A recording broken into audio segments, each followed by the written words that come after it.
Well so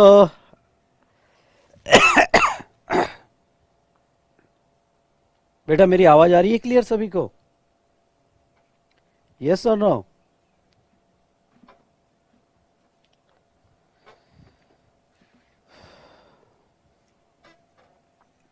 चलिए, तो हम लेक्चर 2 का ब्रेक के बाद का पार्ट अभी हम स्टार्ट करेंगे।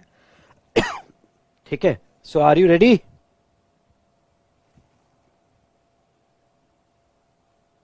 ओके, ये सेशन आपके जो भी स्टूडेंट लाइव स्ट्रीमिंग में कर रहे हैं, तो लाइव स्ट्रीमिंग में ये सेशन चालू है। अगर आपको लाइव स्ट्रीमिंग का आपका सेटअप नहीं हुआ है या फिर लाइव स्ट्रीमिंग में आपको देखने में दिक्कत जा रही है, क्योंकि ये हम यूट्यूब पे तो लाइव स्ट्रीमिंग ले ही रहे हैं, एज वेल एज लेक्चर 3 के बाद जो लेक्चर 4 रहेगा, लेक्चर 4 जो है वो यूट्यूब पे नहीं आएगा। लेक्चर जो 4 है वो आपके सॉफ्टवेयर में लाइव स्ट्रीमिंग में आएगा। फिर से एक बार कह दूं कि लाइव स्ट्रीमिंग एडिशनल फैसिलिटी है, इससे आपका ऑनलाइन डाउनलोड के व्यूज़ कोई भी अफेक्ट नहीं होंगे, वो वैसे ही रहेंगे। 1.5 व्यू जो है वो कंटिन्यू रहेगा। और ठीक है, तो वो जहाँ तक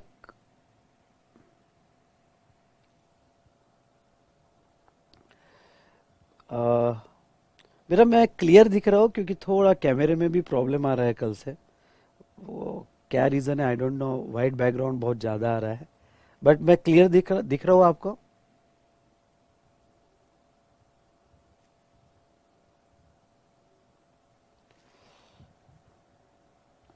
यस और नो?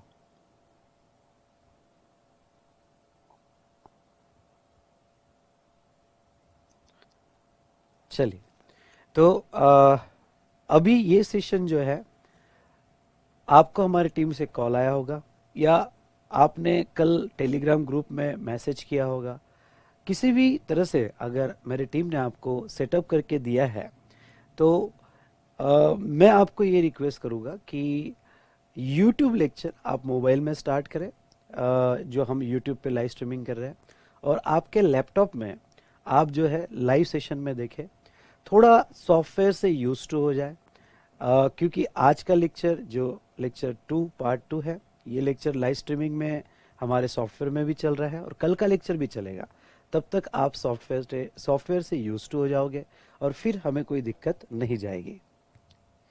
और ऐप में एरर दिख रहा है, जो भी आपके अ, अच्छा, तो जो भी स्टूडेंट को यहाँ एरर आ रही है, वो स्टूडेंट्स यहाँ पे अपना ऑर्डर आईडी अभी यानी यूट्यूब चैट पे अपना ऑर्डर आईडी भेजिए। मेरी टीम इमीडिएट अभी क्लास चलते वक्त या क्लास के बाद आपसे कोऑर्डिनेट करेगी, स्पेशली क्लास के बाद आपसे कोऑर्डिनेट करेगी और आपका प्रॉब्लम रिजॉल्व कर देगी। इसलिए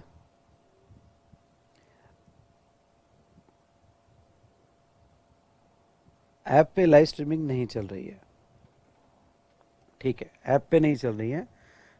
तो आप अपना ऑर्डर आईडी, जो भी स्टूडेंट्स को प्रॉब्लम है, बस आज के सेशन में, कल और परसों के कल के सेशन में अपना ऑर्डर आईडी टाइप कर दें। यस बेटा, आप अपना ऑर्डर आईडी टाइप कर दो, आपको कॉल आ जाएगा। सिर्फ आज कॉल आपने रिसीव जरूर कर लेना, ठीक है? चलिए,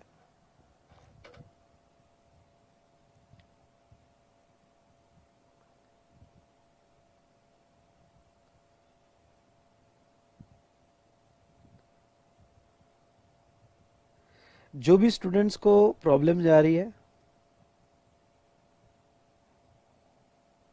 अच्छा चार्ट रूम वर्क नहीं कर रहा है, ठीक है, सब सॉल्व हो जाएगा, डोंट वरी।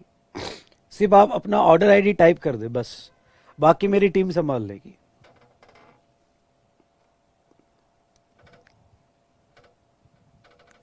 डन।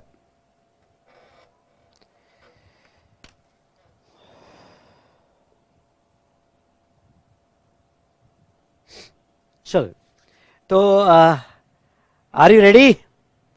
तो लेक्चर 2 ब्रेक के बाद का सेशन हम स्टार्ट करते हैं। लेक्चर 2 ब्रेक के बाद का सेशन में हमने लास्ट सेशन में क्या देखा था? हमने लास्ट सेशन में ये देखा था बेटा यहाँ पे कि किस तरह से 2017 के पहले यहाँ पे अलग अलग लॉस थे और वो अलग अलग लॉ में किस तरह से क्रेडिट सेंट्रल में स्टेट में मिलते थे, जिसके वजह से स्पेशली सर्विस प्रोवाइडर और ट्रेडर जिनके आउटपुट में आइदर सेंट्रल टैक्स नहीं है या स्टेट टैक्स नहीं है, तो उनके क्रेडिट के लॉस होते थे। लेकिन जीएसटी आने के बाद ऐसा नहीं हुआ। जीएसटी आने के बाद सबको एक लेवल पे लाया गया और सबको क्रेडिट्स अलाउ कर दिए गए। तो दोस्तों यहाँ पे ये जीएसटी और बाद में हमने कुछ जीएसटी के बेनिफिट्स भी देखे। चलिए डिस्कशन को आगे बढ़ाते हैं। नाउ अब आपका एक सवाल होगा, जैसे क्रेडिट सिस्टम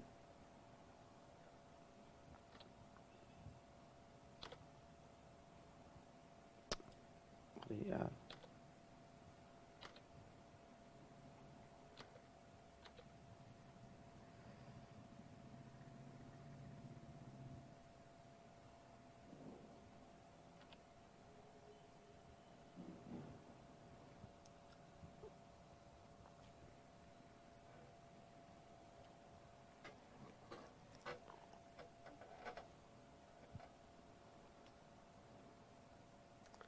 ठीक है। तो अब आपका जो है एक यहाँ पे सवाल होगा, देखो कि सर आप जो कह रहे थे कि सेंट्रल का सेंट्रल में मिलता है, स्टेट का स्टेट में मिलता है, अभी भी तो दो टैक्सेस है, सीजीएसटी और एसजीएसटी। और ये दो टैक्सेस होने की वजह से आज भी तो ओके, जैसे अब मैं आपको एक कंसेप्ट पढ़ाना चाहता हूँ जीएसटी में। जीएसटी में आज भी अगर हम बात करें तो सीजीएसटी का क्रेडिट सीजीएसटी में मिलता है, एसजीएसटी का क्रेडिट एसजीएसटी में मिलता है। और अगर आप यूटीजीएसटी में हो, यानी अगर मैं यूटीजीएसटी की बात करूं तो यूटीजीएसटी का क्रेडिट यूटीजीएसटी में मिलता है, यूटीजीएसटी में मिलता है। तो अब सवाल ये है कि सर आज भी तो वैसा है कि सीजीएसटी का क्रेडिट जो है सीजीएसटी में ही मिलेगा, एसजीएसटी का क्रेडिट एसजीएसटी में मिलेगा, और दोनों के क्रॉस क्रेडिट अलाउड नहीं है। मतलब हम सीजीएसटी का क्रेडिट सीजीएसटी पेमेंट के लिए यूज नहीं कर सकते और एसजीएसटी का क्रेडिट हम सीजीएसटी के पेमेंट और सीजीएसटी का क्रेडिट एसजीएसटी पेमेंट के लिए यूज नहीं कर सकते। ठीक है, तो ऐसे सिचुएशन में सर ओके फर्क क्या पड़ा? देखो फर्क बहुत पड़ा कि यहाँ पे मैं मानता हूँ कि आज जहाँ तक देखा जाए दो टैक्सेस है, ड्यूअल मॉडल सिस्टम है, और सीजीएसटी का क्रेडिट सीजीएसटी में, एसजीएसटी का क्रेडिट एसजीएसटी में। लेकिन दोस्तों यहाँ पे एटलीस्ट ये तो हुआ कि हर वो मैन्युफैक्चरर हो या वो सर्विस प्रोवाइडर हो या फिर वो यहाँ पे ट्रेडर हो, तीनों के लिए आज इनपुट में, जहाँ तक हम बात करें इनपुट की और आउटपुट की, तो तीनों के लिए इनपुट में भी सीजीएसटी रहेगा, एसजीएसटी रहेगा, इसके आउटपुट में भी सीजीएसटी रहेगा और एसजीएसटी रहेगा, और same for service provider, same for trader. तो इससे क्या फायदा हुआ? पहले क्या होता था, पहले जो है सर्विस प्रोवाइडर के इसमें कोई सेंट्रल स्टेट टैक्स ही नहीं था। ट्रेडर के केस में ट्रेडर के केस में जहां तक देखा जाए तो ट्रेडर के केस में कोई टैक्स यहाँ पे सेंट्रल टैक्स नहीं था। पर आज ऐसा नहीं है। आज मैन्युफैक्चरर, सर्विस प्रोवाइडर या ट्रेडर कोई भी हो, सभी के आउटवर्ड में सीजीएसटी एसजीएसटी है, इनवर्ड में सीजीएसटी एसजीएसटी है। तो इससे बेनिफिट क्या हुआ? इससे बेनिफिट ये हुआ कि यहाँ पे आपका सीजीएसटी का क्रेडिट और एसजीएसटी का क्रेडिट ओके सभी के एडजस्ट हो जाएंगे, सभी के एडजस्ट हो जाएंगे। I hope you understood, I hope you understood. Clear और नॉट? यस और नो? चलिए, तो यहाँ पे जहाँ तक देखा जाए तो जैसे एग्जाम्पल लेते हैं हम मैन्युफैक्चरर अगर आप आज परचेस करेगा, ओके इनपुट परचेस करेगा और उसकी वैल्यू जो है, उसकी वैल्यू यहाँ पे 1,00,000 रुपए है, तो इसके ऊपर समझ लो इंट्रा स्टेट परचेस किया, सीजीएसटी और एसजीएसटी @9% और ये भी @9%, यानी 9,000 ओके, ये उसका जीएसटी एलिमेंट आएगा। अगर उसने सर्विस परचेस किया, इनपुट सर्विस, ओके, तो वैल्यू समझ लो यहाँ पे 50,000, ओके, तो सीजीएसटी और एसजीएसटी @9% अगर हम ले, ओके 9%, तो 4,500 और 4,500। और यहाँ पे ओके जब वो सप्लाई करेगा, लेट्स टेक अ वैल्यू, और वैल्यू यहाँ पे 2,00,000 रुपए, ओके, तो वैल्यू 2,00,000 रुपए, तो सीजीएसटी @9%, एसजीएसटी @9%। तो ऐसे सिचुएशन में यहाँ पे 18,000, 18,000, ओके, ये उसका टैक्स रहेगा। और आज सभी के आउटपुट में, वो मैन्युफैक्चरर हो, सर्विस प्रोवाइडर हो या ट्रेडर हो, ओके, सभी के आउटपुट में यहाँ पे CGST as well as SGST दोनों टैक्सेस रहेंगे। आई रिपीट, दोनों टैक्सेस रहेंगे। तो ऐसे सिचुएशन में बेटा यहाँ पे ध्यान से देखिएगा कि CGST का क्रेडिट CGST में, SGST का क्रेडिट SGST में। अब आपका एक सवाल होगा, सर ऐसा कभी हो सकता है जैसे आपने ये कहा CGST का क्रेडिट CGST में, SGST का क्रेडिट SGST में, और क्रॉस क्रेडिट अलाउड नहीं है, और UTGST का क्रेडिट UTGST में, ओके, UTGST का क्रेडिट UTGST में। सर ऐसा हो सकता है कि SGST का क्रेडिट ओके UTGST में यूज हो? कभी ऐसी सिचुएशन आ ही नहीं सकती। क्यों नहीं आ सकती?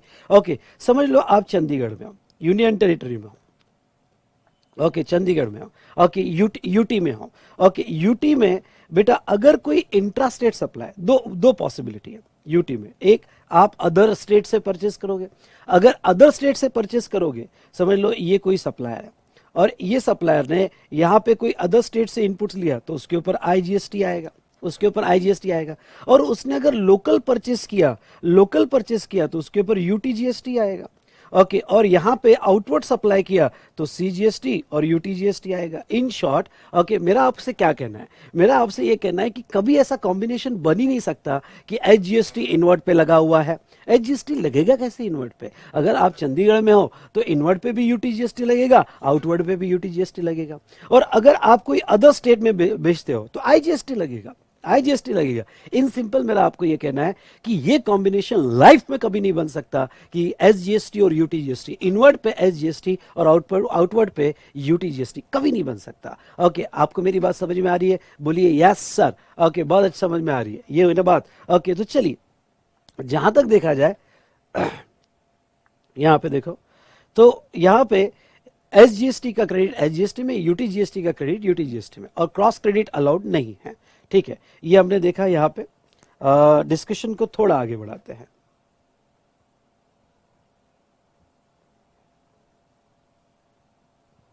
एक छोटा सा क्वेश्चन नीचे मैंने लिया है। Mister Mahesh of Patna Bihar supplied goods और services of 24,000 to mister Amitabh of Darbhanga Bihar. Intrastate supply हुआ। मिस्टर महेश परचेज गुड्स और service of 23,600 inclusive of GST from Muthuswamy of Patna, यानी लोकल परचेस है। Find the following. ओके, आपको तीन चीजें पूछी है, बहुत ही सिंपल सिंपल प्रॉब्लम है। Total price charge by mister Mahesh for supply of goods और services, who is liable to pay GST and net GST liability. Okay, तो चलिए स्टेप बाय स्टेप चलते हैं। ओके, मेरे साथ फटाफट सॉल्व कीजिएगा, आपके पास टाइम जो है बहुत लिमिटेड है, इसलिए आपको जो है मेरे साथ अपनी स्पीड मैच करना पड़ेगा। ओके, तो चलिए फर्स्ट लिखो, calculation of total price, calculation of total price, उसमें value of supply of goods और सर्विसेज कितना है भाई? 24,000, 24,000। उसके ऊपर इंट्रास्टेट सेल हुआ, इसलिए CGST एट द रेट 9% और SGST at the rate 9%। Okay, कितना 9% है, तो आपका आउटवर्ड टैक्स कितना आ गया यहाँ पे? चलो निकाल लो।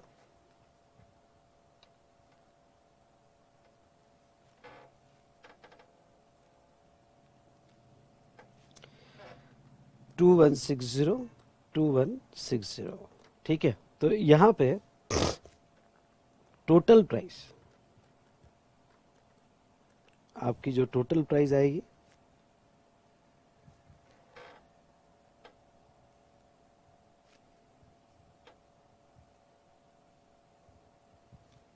$28,320, 28,320 आपकी टोटल प्राइस है।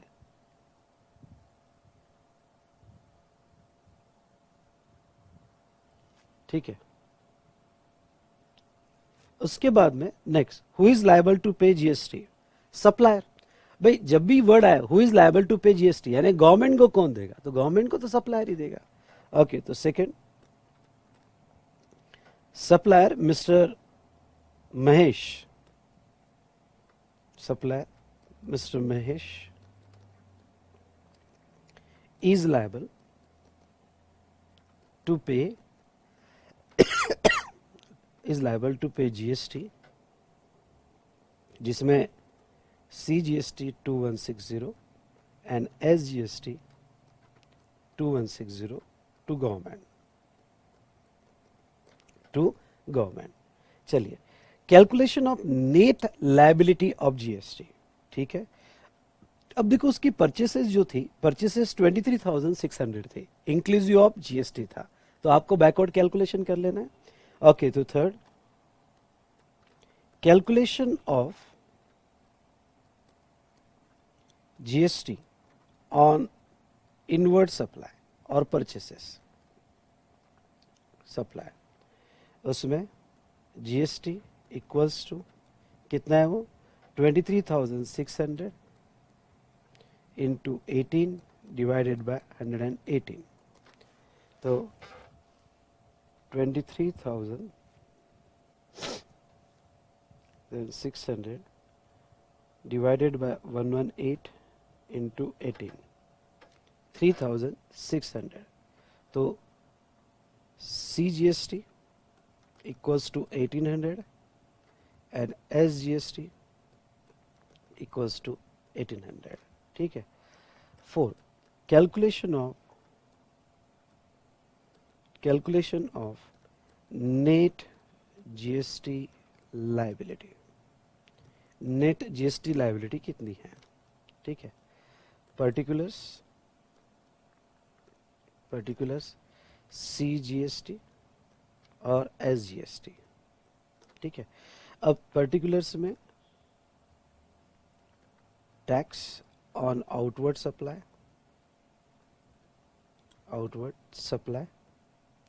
तो आपका आउटवर्ड सप्लाई कितना है 2160, और ये भी 2160 less ITC on inward supply, तो वो कितना है 1800। तो देखो, CGST का क्रेडिट CGST में ले लिया, SGST का क्रेडिट SGST में ले लिया, तो नेट जीएसटी लायबिलिटी, और वो कितना 2160 माइनस 1800, यानी ये हुआ 360 और ये हुआ 360। डन। आई होप आपने सब लिख लिया होगा।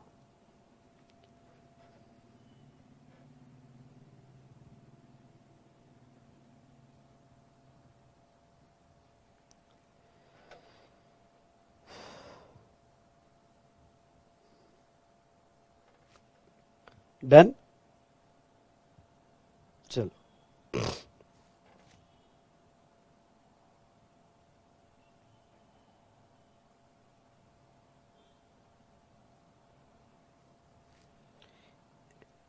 एक और प्रॉब्लम देखते हैं। Example 3, the below case pertain to local supply of goods और सर्विसेज, ठीक है। लोकल सप्लाई मतलब इंट्रा स्टेट है। रेट अप्लीकेबल फॉर CGST और SGST 9% रिस्पेक्टिवली, ठीक है। सप्लाई ऑफ गुड्स और services by mister A to mister B, the value of which is 10,000, जिसकी वैल्यू यहाँ पे 10,000 है। नहीं, इसका मतलब A ने B को दिया जिसकी वैल्यू 10,000 थी। Okay, calculate total price charge by mister A to mister B, ठीक है। मतलब इसमें अगर आप GST ऐड कर दो जो भी होगा तो वो मिल जाएगी total price. Okay, also state the amount of credit availed bye mister B को कितना क्रेडिट मिलेगा, तो जितना GST लगेगा उतना उसको क्रेडिट मिलेगा। Now next, assuming there, okay एक एक लाइन ध्यान से पढ़ना। Assuming there is the value of addition 20% on supply of goods और service by mister B to mister C, calculate the price charge by mister B ने आगे C को cell किया और वैल्यू एडिशन 20%, मतलब उसने 12,000 में सेल किया। ओके, बेस वैल्यू 10,000 और 20% वैल्यू एडिशन, और उसके ऊपर calculate the price charge bye B, यानी इसमें GST अगर आप ऐड कर दो तो वो प्राइस मिल जाएगा। ओके, टोटल प्राइस मिल जाएगा। On the basis of working above, two question, compute CGST HGST payable by mister B to the government. हाँ, अब ये बी जो है कितना गवर्नमेंट को पे करेगा ये बताओ, मतलब उसका आउटपुट टैक्स माइनस उसका इनपुट टैक्स। चलिए स्टेप बाय स्टेप हमें क्या क्या करना है। हमें यहाँ पे टोटल प्राइस कैलकुलेट कर लेनी है। ओके, बी को कितना क्रेडिट अवेलेबल है सेकंड, उस पर आंसर देना है। तीसरा, आगे सेल क्या उसकी टोटल प्राइस। और चौथा, ओके, बी का नेट जीएसटी लायबिलिटी निकालना है। स्टेप बाय स्टेप चलते हैं। चलिए अपना स्पीड मेंटेन रखिएगा। पहले पहले यहाँ पे ये तो आप सिंपल कर सकते हो, चलो फटाफट यहाँ स्क्रीन पे दिया है मैंने। Calculate total price charge by mister A to mister B. Do it fast, अगर आप खुद सॉल्व करो तो ज्यादा अच्छा।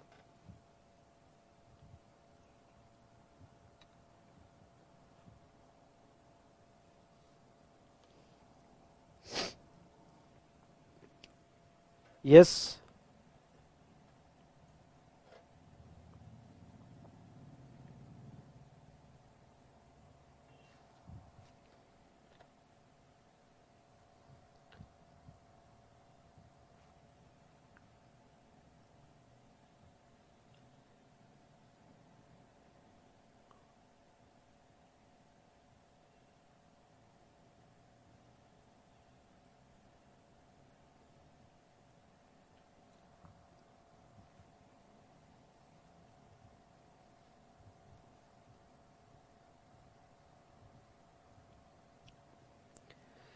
नेक्स्ट, अगर आपका ये हो गया होगा टोटल प्राइस कैलकुलेशन, तो सेकंड नंबर पे आईटी से अवेलेबल टू मिस्टर बी, तो ए ने जितना जीएसटी चार्ज किया उतना आईटीसी बी को मिल जाएगा। ए ने जितना चार्ज किया 900 उतना आईटीसी बी को मिल जाएगा। चलिए उसके बाद में थर्ड स्टेटमेंट आपका क्या आएगा। थर्ड स्टेटमेंट आपका calculation of total price charge by mister B to C. B ने सी को कितना चार्ज किया है। बेटा ये कॉपी यानी ये आप खुद करो, कॉपी देखकर कॉपी करना मतलब फिर तो बच्चों जैसी बात हुई।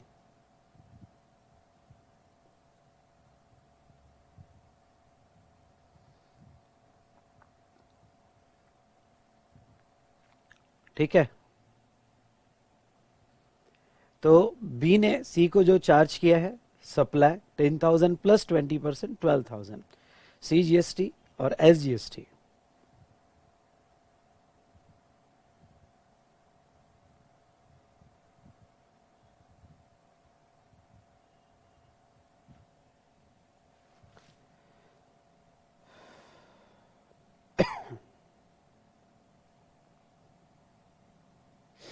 आपका टोटल प्राइस आ जाएगा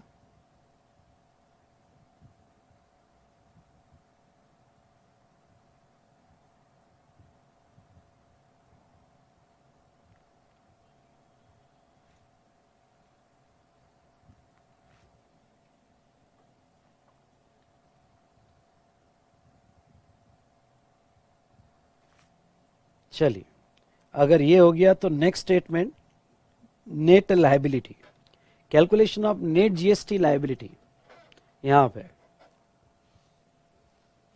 of mister B, net GST liability of mister B. चलिए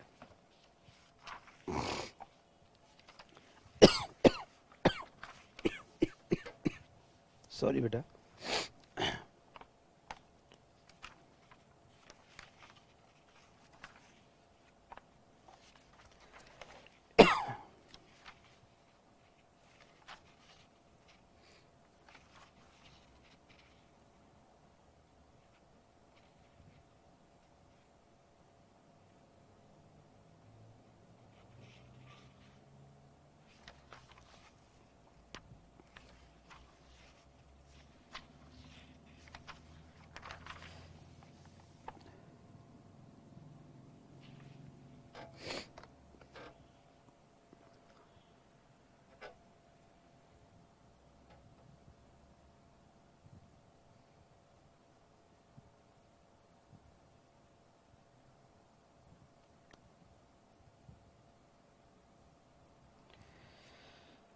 चलिए, डन। नेट जीएसटी लायबिलिटी आपने निकाल लिया।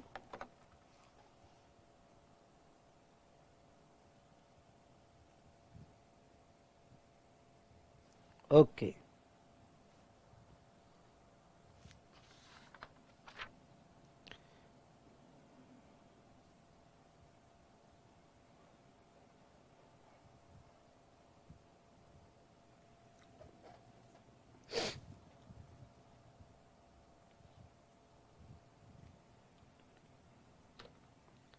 चलिए। सो दोस्तों, हमने ये देखा कि सीजीएसटी और एसजीएसटी, इनके क्रेडिट्स एलिजिबिलिटी कैसी है। सीजीएसटी का क्रेडिट सीजीएसटी में, एसजीएसटी का क्रेडिट एसजीएसटी में, लेकिन ओके, क्रॉस क्रेडिट बिल्कुल भी अलाउड नहीं है सीजीएसटी और एसजीएसटी में, या सीजीएसटी और यूटीजीएसटी में। डन। अब हम थोड़ा आईजीएसटी का फ्लेवर ऐड करेंगे। सर, अगर हमारे इनवर्ड सप्लाई पे आईजीएसटी है या हमारे आउटवर्ड में आईजीएसटी है, तो वो सिचुएशन में क्रेडिट एलिजिबिलिटी कैसे होगी। ऑब्वियसली आपने इंटर लेवल पे इसको बहुत अच्छे से पढ़ा हुआ है, इस पर प्रॉब्लम भी सॉल्व किए हैं, लेकिन एक बार मैं फिर से कंसेप्ट को कनेक्ट करता हूं और यहाँ पे ओके, फिर से आपको जब आईजीएसटी पिक्चर में आता है तो वो सिचुएशन में आपने किस तरह से, ध्यान से सुनिएगा, आपने किस तरह से क्रेडिट एलिजिबिलिटी लेनी चाहिए, एक बार फिर से देखते हैं। चलिए, देखिए, manner of utilisation of IGST, थोड़ा डायरेक्ट टेबल पे आते हैं, स्टेप बाय स्टेप, हर स्टेप यहां पे बिल्कुल ध्यान रखना। आपका अभी कंसंट्रेशन मेरे लिए बहुत इंपॉर्टेंट है, आपका फोकस ओके, ये सब यूटिलाइजेशन पे बहुत जरूरी है। स्टेप नंबर 1, आपके इनवर्ड सप्लाई पे आईजीएसटी है। इनवर्ड मतलब आपकी अभी लेमन लैंग्वेज में समझने के लिए परचेसेस, आईजीएसटी लग के आया हुआ है। मतलब ये कि अगर आपने कोई इंटरस्टेट परचेस की होगी और उसके ऊपर आईजीएसटी लग के आया होगा, उसके बाद में ओके, आपके इनवर्ड पे सीजीएसटी लग के आया होगा, परचेसेस में सीजीएसटी और एसजीएसटी या यूटीजीएसटी। मैं बार बार यूटीजीएसटी नहीं लिखूंगा, एसजीएसटी के स्लैश में आपने यूटीजीएसटी भी अज्यूम कर लेना।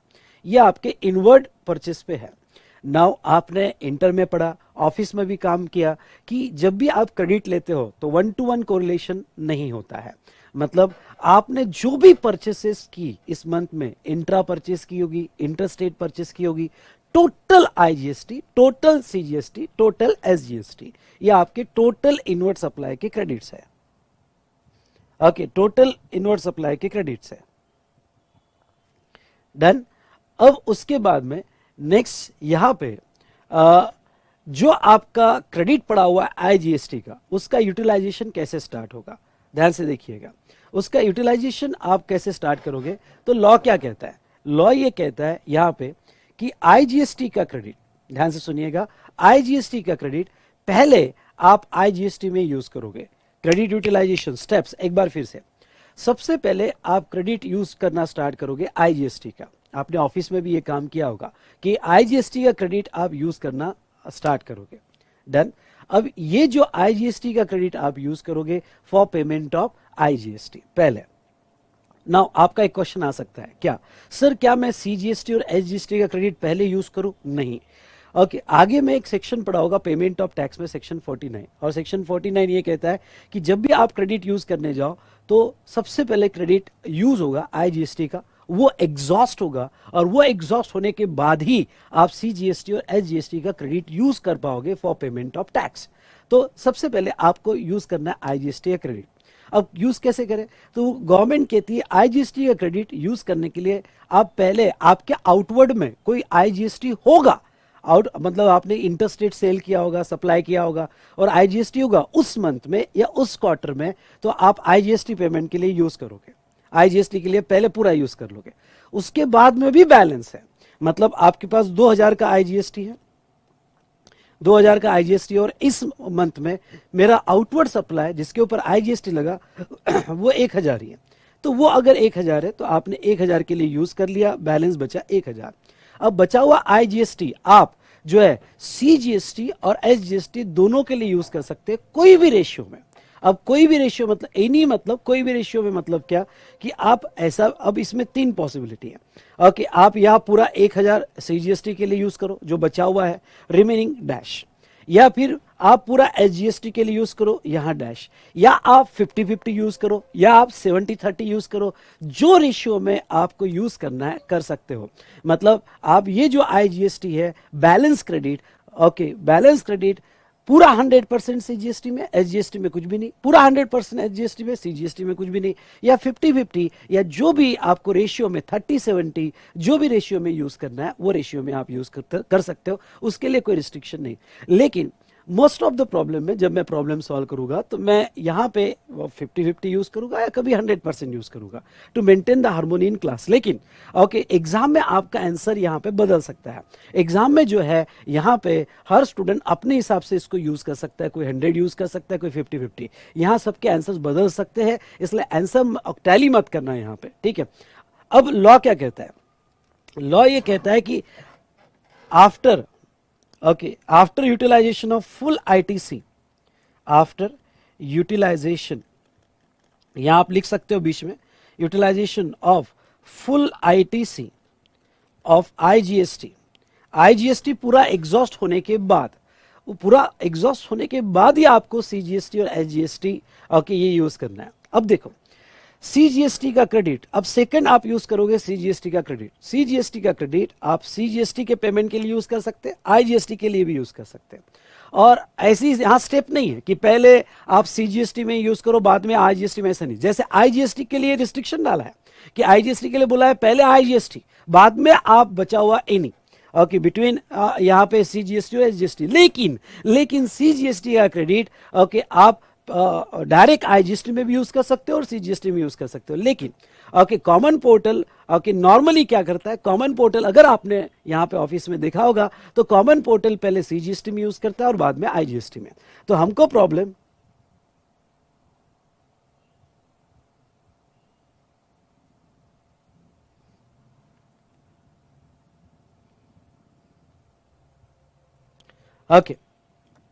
तो अब हमें जो है सीजीएसटी जो है, सीजीएसटी नॉर्मली हम जब प्रॉब्लम सॉल्व करेंगे तो पहले सीजीएसटी में यूज करेंगे बाद में आईजीएसटी में, और सेम फॉर एसजीएसटी या यूटीजीएसटी।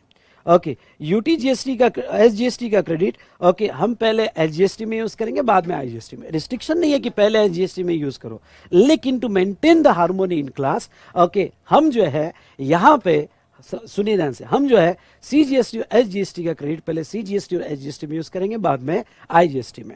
चलिए, और क्रॉस क्रेडिट बिटवीन सीजीएसटी और एसजीएसटी अलाउड नहीं है। क्रॉस क्रेडिट बिटवीन सीजीएसटी और एसजीएसटी अलाउड नहीं। आईजीएसटी देखो, एक चीज समझ लो, आईजीएसटी को कोई रिस्ट्रिक्शन नहीं है।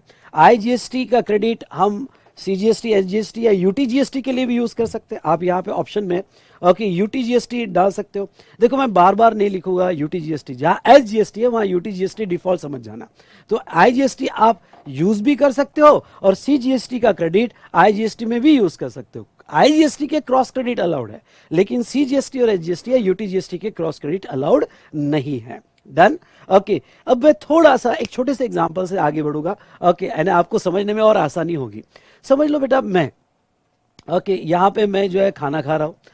और ये जो मैं खाना खा रहा हूँ, मेरे बाजू में मेरी वाइफ बैठी है और इधर मेरी मदर बैठी है। भाई दोनों का पैर मेरे ऊपर है, तो मैं यहाँ पे हुआ इंटीग्रेटेड। मुझे समझ लो इंटीग्रेटेड, ये साइड जो है वाइफ एसजीएसटी और मदर सीजीएसटी, सेंट्रल और स्टेट। अब लॉ ये समझना है तो कैसे, आईजीएसटी का क्रेडिट पहले आईजीएसटी में, मतलब क्या, मैं जब खाना खा रहा हूं तो पहले एक निवाला मेरा निवाला मैं लूंगा। अब मेरा पेट भरने के बाद, वैसे एग्जाम्पल दे रहा हूं, ऐसा नहीं होगा, मेरा पेट भरने के बाद मैं मेरी मदर को भी और मेरे वाइफ को भी, किसी को भी मैं यहाँ पे कोई भी रेशियो में बांट सकता हूँ। तो आईजीएसटी का क्रेडिट आईजीएसटी में, फिर सीजीएसटी और एसजीएसटी में। अब यहाँ जहां तक सीजीएसटी की बात करें, मदर की बात करें, तो मदर जो है यहाँ पे सीजीएसटी का क्रेडिट सीजीएसटी में और आईजीएसटी में, मतलब मदर खुद भी खाना खाएगी और मुझे भी खिलाएगी, मेरी वाइफ खुद भी खाना खाएगी और मुझे भी खिलाएगी। लेकिन क्रॉस क्रेडिट अलाउड नहीं है, मतलब वाइफ और मदर एक में को खाना नहीं खिलाएगी सास और बहू एक में को खाना नहीं खिलाएगी। What it may be, just समझने के लिए छोटा सा एग्जांपल दिया। ओके, यहाँ पे यस, तो ये था रिगार्डिंग टू यहाँ पे बेटा, जहाँ तक देखा जाए credit availability in different cases. इसके ऊपर यहाँ पे कुछ प्रॉब्लम सॉल्व करते हैं, प्रॉब्लम से इसको समझने की कोशिश करते हैं। चलिए, सिंपल सिंपल प्रॉब्लम है, ये सब आपने किए हुए हैं, बस मुझे लिंक में लाना है आपको। तो देखो, mister Santa of Jalandhar supplied goods और service of 20,000 to mister Ghajini of Hyderabad. CGST और SGST rate for supply of goods 9% each और IGST रेट 18%। तो ये जालंधर का है और हैदराबाद का है, इंटरस्टेट सप्लाई हुआ। Calculate total price charge by mister Santa who is liable to pay GST। Simple है, करो solve. Calculation of total price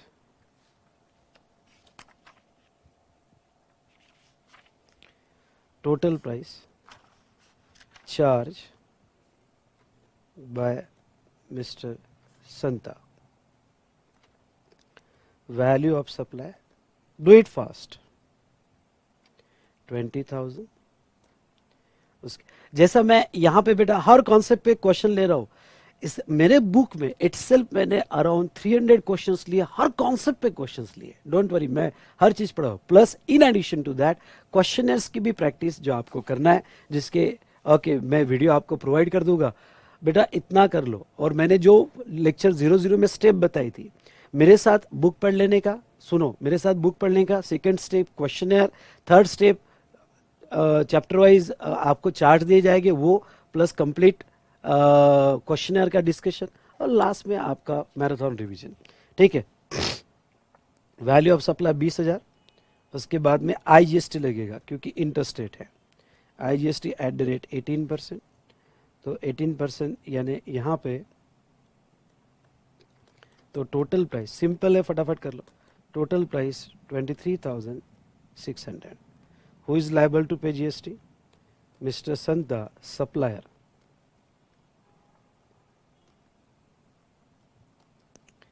is liable to pay GST.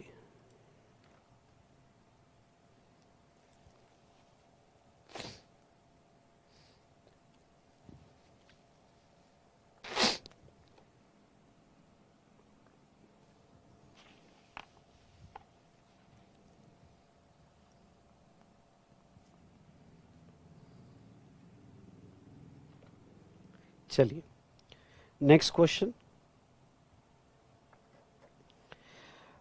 देखो। Mister Chandulal of Gujarat supplied goods और services 35,000 to mister Kamlesh of Ahmedabad. दोनों गुजरात के ही है। Mister Chandulal purchase the goods और services 23,600 inclusive of IGST from mister Shah of Maharashtra. Purchases IGST है। SGST CGST rate on supply of goods और services 9% each. Find the following. ठीक है, total price charge by mister Chandulal, who is liable to pay GST, और net GST liability. ये तीसरा वाला मैं solve करके दूंगा। आप यहाँ पे ऐसा दो पार्ट बना लो, ओके, क्योंकि स्पेस मैनेज करनी पड़ेगी। पहले आप टोटल प्राइस निकाल लो जिसमें CGST SGST लगेगा, second who is liable to pay, और तीसरा नेट GST लायबिलिटी। तो नेट GST लायबिलिटी मैं आपको बता देता हूँ फटाफट।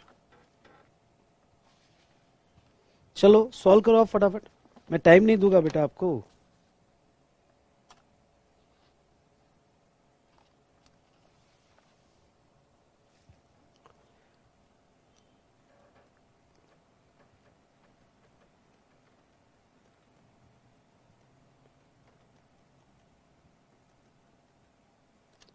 Calculation of net GST liability.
चलिए, हाँ, अब मैं जो आपको बताने जा रहा हूं वो बहुत इंपॉर्टेंट है। जब भी आप प्रॉब्लम सॉल्व करोगे और प्रॉब्लम सॉल्व करते वक्त अगर आपके प्रॉब्लम में आईजीएसटी आइदर इनपुट में है या आउटपुट में है, सुनो, हाँ, आईजीएसटी आइदर इनपुट और आउटपुट में है, तो फॉर्मेट आपका ऐसा ही होना चाहिए। फॉर्मेट बिल्कुल ऐसा फिक्स कर लो, पर्टिकुलर्स, और पहला कॉलम आईजीएसटी आना चाहिए, पहला कॉलम आईजीएसटी ही आना चाहिए। फिर वो आपके कैलकुलेशन में हो या ना हो। जैसे और गिवन प्रॉब्लम में अगर आप देखोगे तो उसने इंट्रास्टेट सेल सप्लाई किया है, इसलिए इंट्रास्टेट सप्लाई में आईजीएसटी लगने वाला भी नहीं है, उसको सीजीएसटी और एसजीएसटी ही लगने वाला है। लेकिन वॉट एवर इट में भी, ओके, आपको ये फॉर्मेट पूरे जीएसटी लॉ में फिक्स करना है। पहला आईजीएसटी होना, फिर सीजीएसटी और फिर एसजीएसटी। फिर क्या आप लिखो, टैक्स ऑन आउटवर्ड सप्लाई, कितना टैक्स आपका आउटवर्ड सप्लाई पे आ रहा है। जो टैक्स समझ लो आउटवर्ड सप्लाई पे आपका आईजीएसटी नहीं है, इसलिए डैश, सीजीएसटी 3150, एसजीएसटी 3150, ये आपने लिख लिया। सुनो, ये आपने लिख लिया। उसके बाद में लेस आईटीसी, आप आईटीसी ले रहे हो। अब इनर कॉलम में ध्यान से सुनिएगा, प्रेजेंटेशन बहुत इंपॉर्टेंट है। इनर कॉलम में जो भी आपके पास क्रेडिट है, ओके, अब यहां पे क्रेडिट तीनों के लिख लेना, आईजीएसटी, सीजीएसटी और एसजीएसटी का। एक प्रॉब्लम में ऐसा भी सॉल्व करूंगा कि जिसमें तीनों भी क्रेडिट है, तीनों भी क्रेडिट है, इसलिए फॉर्मेट अपना फिक्स रखना, यानी कंफ्यूजन ही नहीं। तो पहले आईजीएसटी मेरे पास 3600, ओके, उसका क्रेडिट आएगा बैकवर्ड कैलकुलेशन से। सीजीएसटी नहीं, मेरी कोई लोकल परचेस नहीं है, एसजीएसटी नहीं है, तो डील कर दिया। अब मैं क्रेडिट यूटिलाइजेशन स्टार्ट करूंगा। क्रेडिट यूटिलाइजेशन कैसे स्टार्ट करूंगा?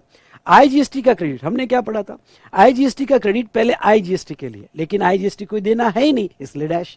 फिर आईजीएसटी का क्रेडिट एनी रेशियो में, तो यहां 50-50 भी यूज कर सकते हैं, आंसर बदल सकता है।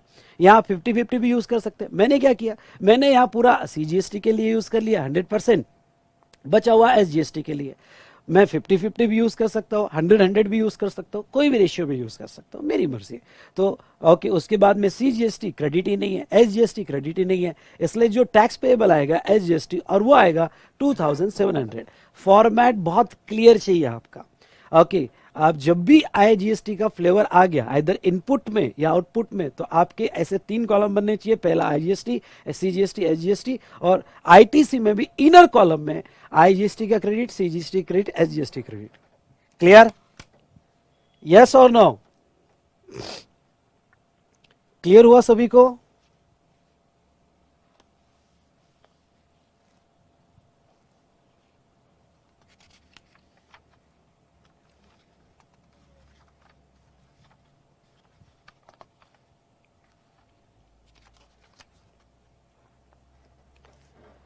चलो, तो ये हमने देख लिया यहां पे क्रेडिट कैसे यूज होता है और उसका स्ट्रक्चर कैसा है।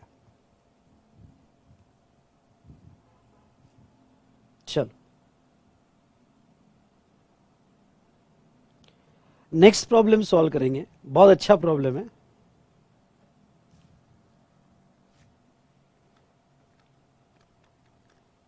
ठीक है,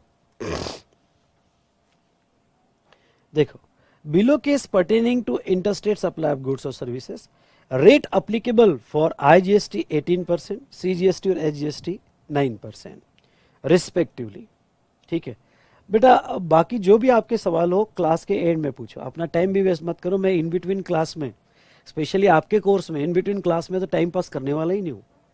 ओके, मुझे आपके टाइम की बहुत वैल्यू है, और आपने ये कोर्स लगाया है, मतलब ओके, आपने सोच समझ के लगाया, तो मुझे सारे कंसेप्ट डिटेल में कवर करने हैं।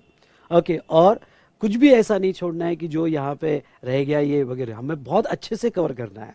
इसलिए यहाँ इन बिटवीन आप क्वेश्चन मत पूछो, एंड में पूछो, आंसर मिल जाएगा। ओके, आपको मेरे साथ ओके मिलकर ये कोर्स विद इन टाइम खत्म करना है।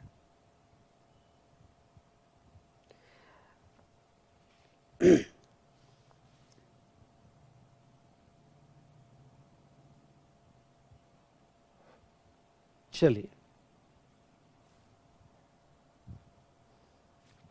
Next, below case pertaining to interstate supply of goods or services, rate applicable for IGST 18%, CGST और SGST 9% respectively। ठीक है, Supply of goods or services by Mr. X of Maharashtra to Mr. A of same state. X ने A को दिया, दोनों महाराष्ट्र के हैं, दोनों महाराष्ट्र के हैं. X ने A को दिया, दोनों महाराष्ट्र के. वैल्यू जो है वो 10,000. वैल्यू जो है 10,000. Calculate total price charge by mister X. Also state the amount of credit available to mister A. Simple, ये आप निकाल पाओगे. इंट्रास्ट रेट है, टोटल प्राइस निकालना. तो पहले आपको क्या निकालना है? Total price. पहला स्टेटमेंट, ठीक है. और दूसरा आपको कि भाई ए को, एक्स ने ए को सप्लाई किया तो ए को कितना आईटीसी मिलेगा, ठीक है. Assuming that there is a value addition 20%, calculate total price charge by supply of goods और service by mister A of Maharashtra to B of Karnataka. मतलब ए ने बी को सेल किया और ये कर्नाटका का है. ओ, इंटरस्टेट सप्लाई हुआ है. वैल्यू 12,000 रुपए है. यहां आईजीएसटी लगेगा. तो आपको 3 नंबर पे वापस टोटल प्राइस, यानी पहला स्टेटमेंट हो गया. दूसरा आपको क्रेडिट कितना मिलेगा ए को. तीसरा आपको टोटल प्राइस निकाल के देना है ए टू बी. चलो ठीक है. On the basis of working about 2 questions, compute IGST payable to the government by mister A. तो नेक्स्ट आपको ए की नेट लायबिलिटी निकालना है, यानी 4th नंबर पे आपको ए कितना देगा नेट. तो आउटवर्ड आईजीएसटी है, इनवर्ड सीजीएसटी आईजीएसटी है. ओके, तो नेट कितना देगा ये 4 नंबर पे निकालना है. चलो ठीक है. Assuming further value addition 20% on supply of goods और service by mister B to mister C of Karnataka. अच्छा, बी टू सी दे रहा है और सी भी कर्नाटका का है, और फर्दर वैल्यू एडिशन 20% है, यानी 14,000 value equals to further value addition 20%, मतलब 14,400 होना चाहिए. यहां पे सीजीएसटी लगेगा और एसजीएसटी लगेगा क्योंकि ये इंट्रास्टेट सप्लाई है. 5 नंबर पे वापस टोटल प्राइस निकालनी है. As per working above compute GST, IGST नहीं, GST payable to the government by mister B, यानी इसकी नेट लायबिलिटी निकालनी है. तो 6 नंबर पे आपको इसकी नेट लायबिलिटी निकालनी है कि ये नेट कितना देगा, आउटवर्ड माइनस इनवर्ड. ओके, तो नेट लायबिलिटी आपको इसकी निकालनी है. और last, calculate the revenue earn by central और स्टेट गवर्नमेंट रिस्पेक्टिवली. चलो वो हम बाद में देखेंगे. स्टेप बाय स्टेप चलते हैं. ओके, हर स्टेटमेंट आप मेरे साथ लिखते जाओ. पहला यहां पे calculation of total price charge by mister A. Yes, start करो. A to B. Value of supply यहां पे 10,000. CGST at the rate 9%, HGST at the rate 9%. 900, 900, 11,800. ये हमारी हुई टोटल प्राइस. नाउ सेकेंड है credit available to mister A. Credit available to Mr. A, CGST 900 and SGST 900. SGST 900, ठीक है. Third वो A to B, तो लिखो calculation of total price charge by Mr. A to Mr. B. ये ऊपर वाला X2A चाहिए, सॉरी, ऊपर वाला X2A चाहिए, मेरे से गलती हो गई. X2A चाहिए. X2A 10,000 है. A to B कितना रहेगा, तो वैल्यू of supply 10,000 प्लस 20% यानी 12,000 रुपये। और ये ए टू बी महाराष्ट्र से कर्नाटका में सप्लाई हुआ, इसलिए यहाँ पे IGST लगेगा। IGST at the rate 18%। तो ये IGST एट द रेट 18% कितना आता है?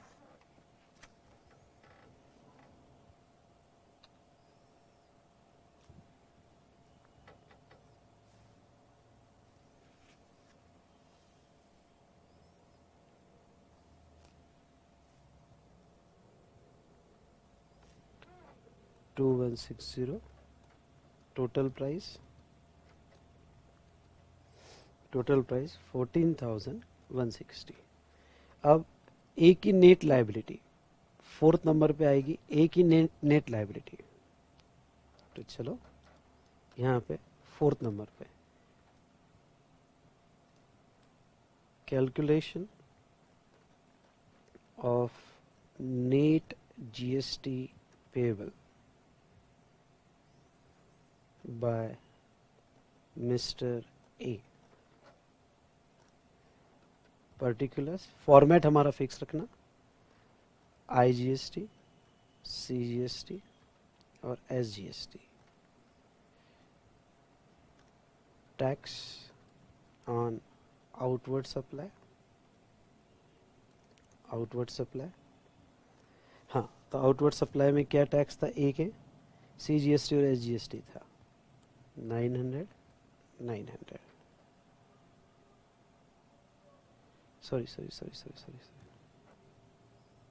Sorry A to B. तो ए के आउटवर्ड सप्लाई में जो टैक्स था वो 2160 IGST था। तो यहाँ पे IGST 2160 dash less ITC input tax credit. Inner column में ITC में IGST नील है क्योंकि ए ने X से खरीदा, X में IGST नहीं लग के आया, उसको CGST और SGST लग के आया, इसलिए यहाँ पे IGST नील है, CGST और SGST। इनर कॉलम में 900, इनर कॉलम में 900। चलो क्रेडिट यूज करना स्टार्ट करते हैं। IGST का क्रेडिट IGST में मिलेगा पर क्रेडिट ही नहीं है, इसलिए डैश।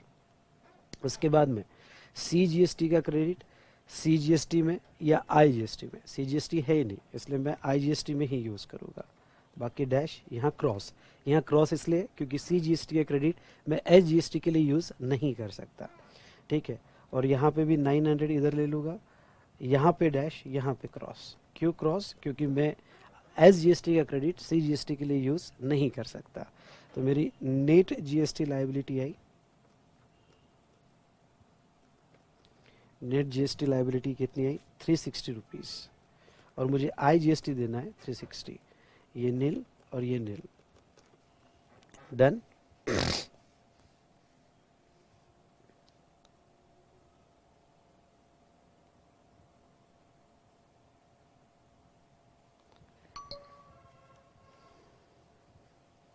चलिए अब यहाँ पे फिफ्थ नंबर का स्टेटमेंट। फिफ्थ नंबर पे हमें क्या करना है? Total price calculation of total price by mister B to C, value of supply 12,000, value of supply 12,000 plus 20%, यानी वो आ जाएगा 14,400। B2C दोनों कर्नाटका के हैं, इसलिए CGST at the rate 9%, SGST at the rate 9%। Okay, तो 1296 तो टोटल प्राइस आ गई यहाँ पे 16,992।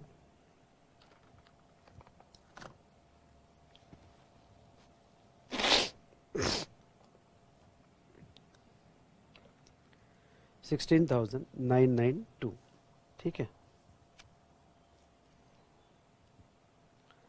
अब 6 नंबर पे आ जाओ।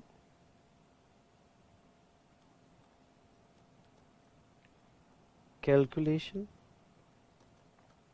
Of net GST payable by mister B, by Mr. B. Particulars: IGST, CGST, SGST.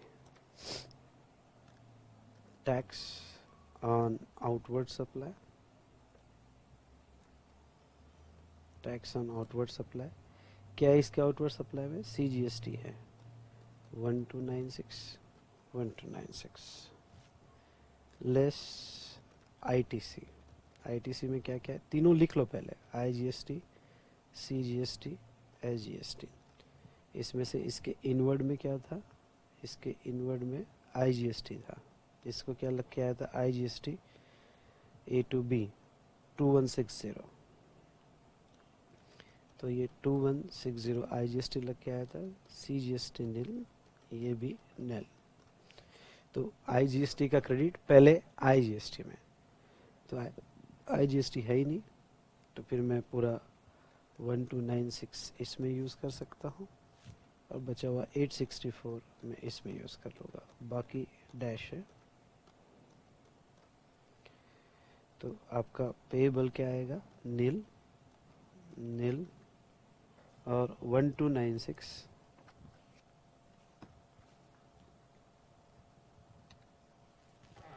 1296 minus 864 432 432 net GST payable.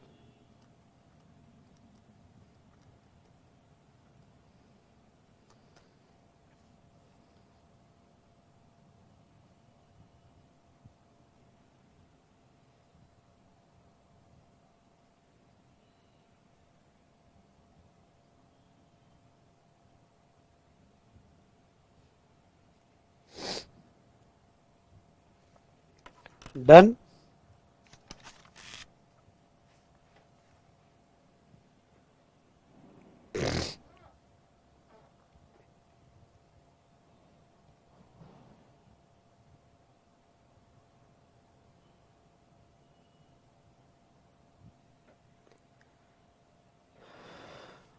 Yes और नो?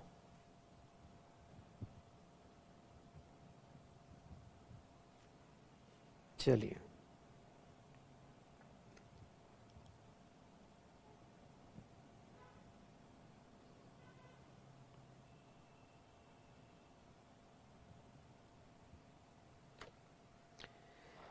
बेटा अच्छे से समझ में आया?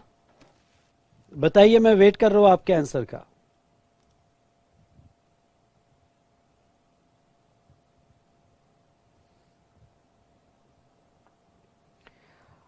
और बेटा बुक्स आ जाएगी, 5 to 8 डेज लगते हैं आपको शिपमेंट आने में।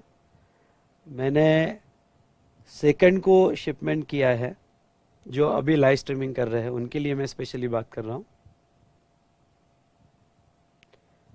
तब तक आप प्रिंट आउट निकाल के देखो बेटा, नहीं तो आप सही है कि अगर आपने प्रिंट आउट नहीं निकाला होगा, आपके लॉगिन में मैंने बुक दिया हुआ है, और प्रिंट आउट नहीं निकाला होगा तो बेटा फिर तो मुश्किल है समझना। वो आप प्रिंट आउट के पैसे बचाने के पीछे मत लग जाना।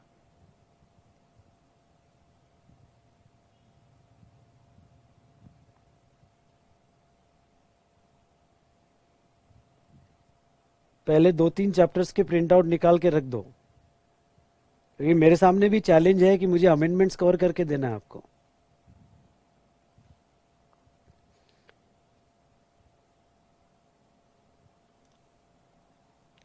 चलिए, बहुत अच्छे समझ में आया है यहाँ पे।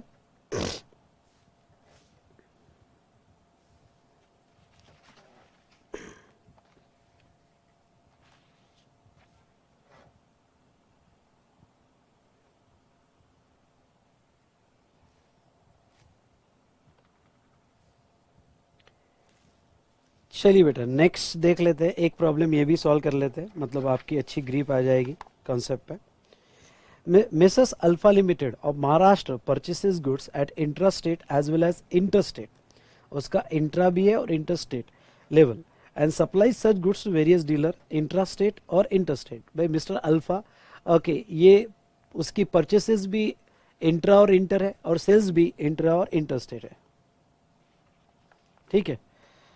The details of balance in its electronic credit ledger and electronic liability register are as follows, ठीक है। तो इलेक्ट्रॉनिक क्रेडिट लेजर और इलेक्ट्रॉनिक लाइबिलिटी रजिस्टर, यहाँ पे क्रेडिट लेजर मतलब आपके आईटीसी और लाइबिलिटी मतलब आपका आउटपुट टैक्स, लिखना है तो आप लिख सकते हो आपका आउटपुट टैक्स। ये सारी चीज़ें आपने ऑफिस में देखी होगी, electronic credit ledger, electronic liability register, electronic cash ledger, okay, अगर आपने डमी नहीं लिया होगा तो ठीक है। तो चलिए, आपके पास क्रेडिट जो अवेलेबल है वो आईजीएसटी का 50,000 है, सीजीएसटी का 25,000 है और एसजीएसटी का 25,000 है। और इस मंथ का आपको जो जीएसटी पेएबल है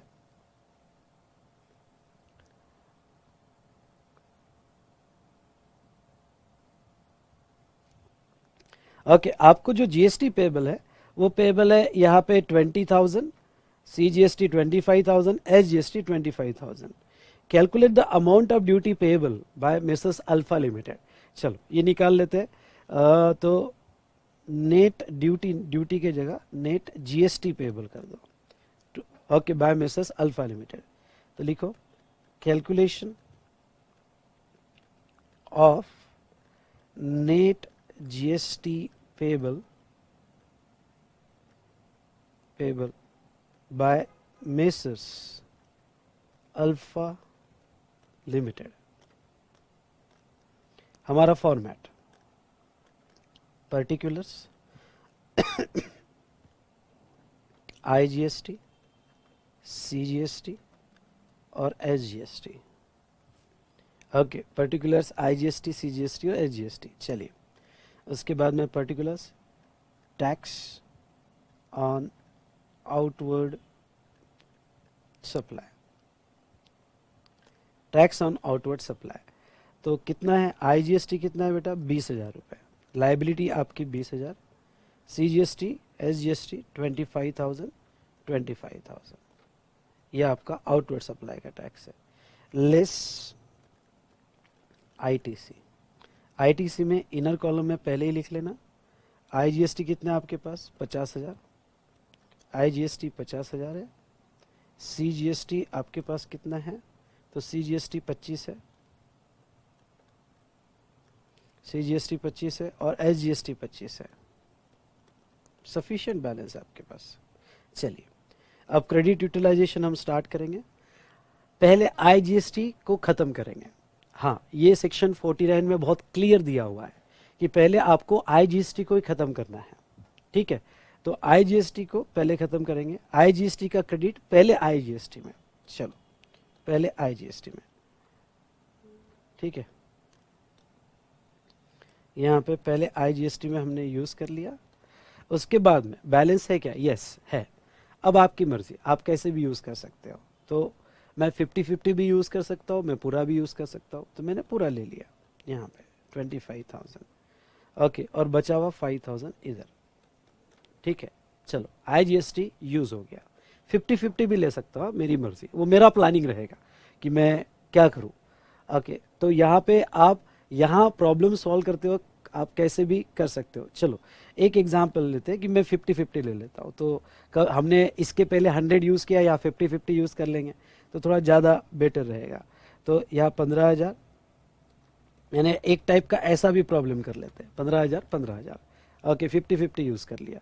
अब सीजीएसटी का क्रेडिट, सीजीएसटी का क्रेडिट सीजीएसटी में और आईजीएसटी में, पर आईजीएसटी में रिक्वायरमेंट नहीं है, इसलिए सीजीएसटी का क्रेडिट हम सीजीएसटी में यूज़ कर लेंगे।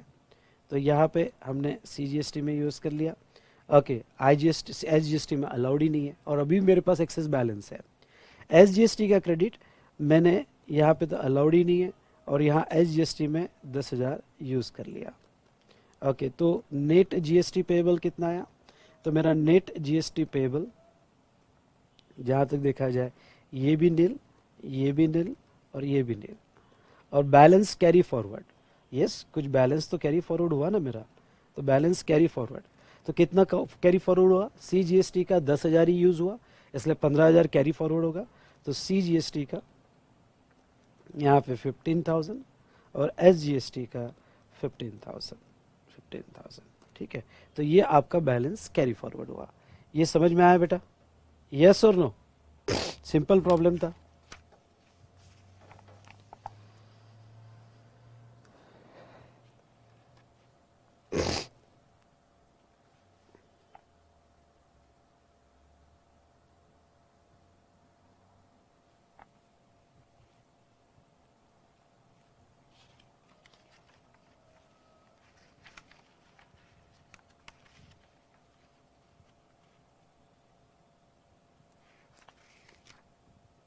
डन? यस और नो? बोलिए फटाफट।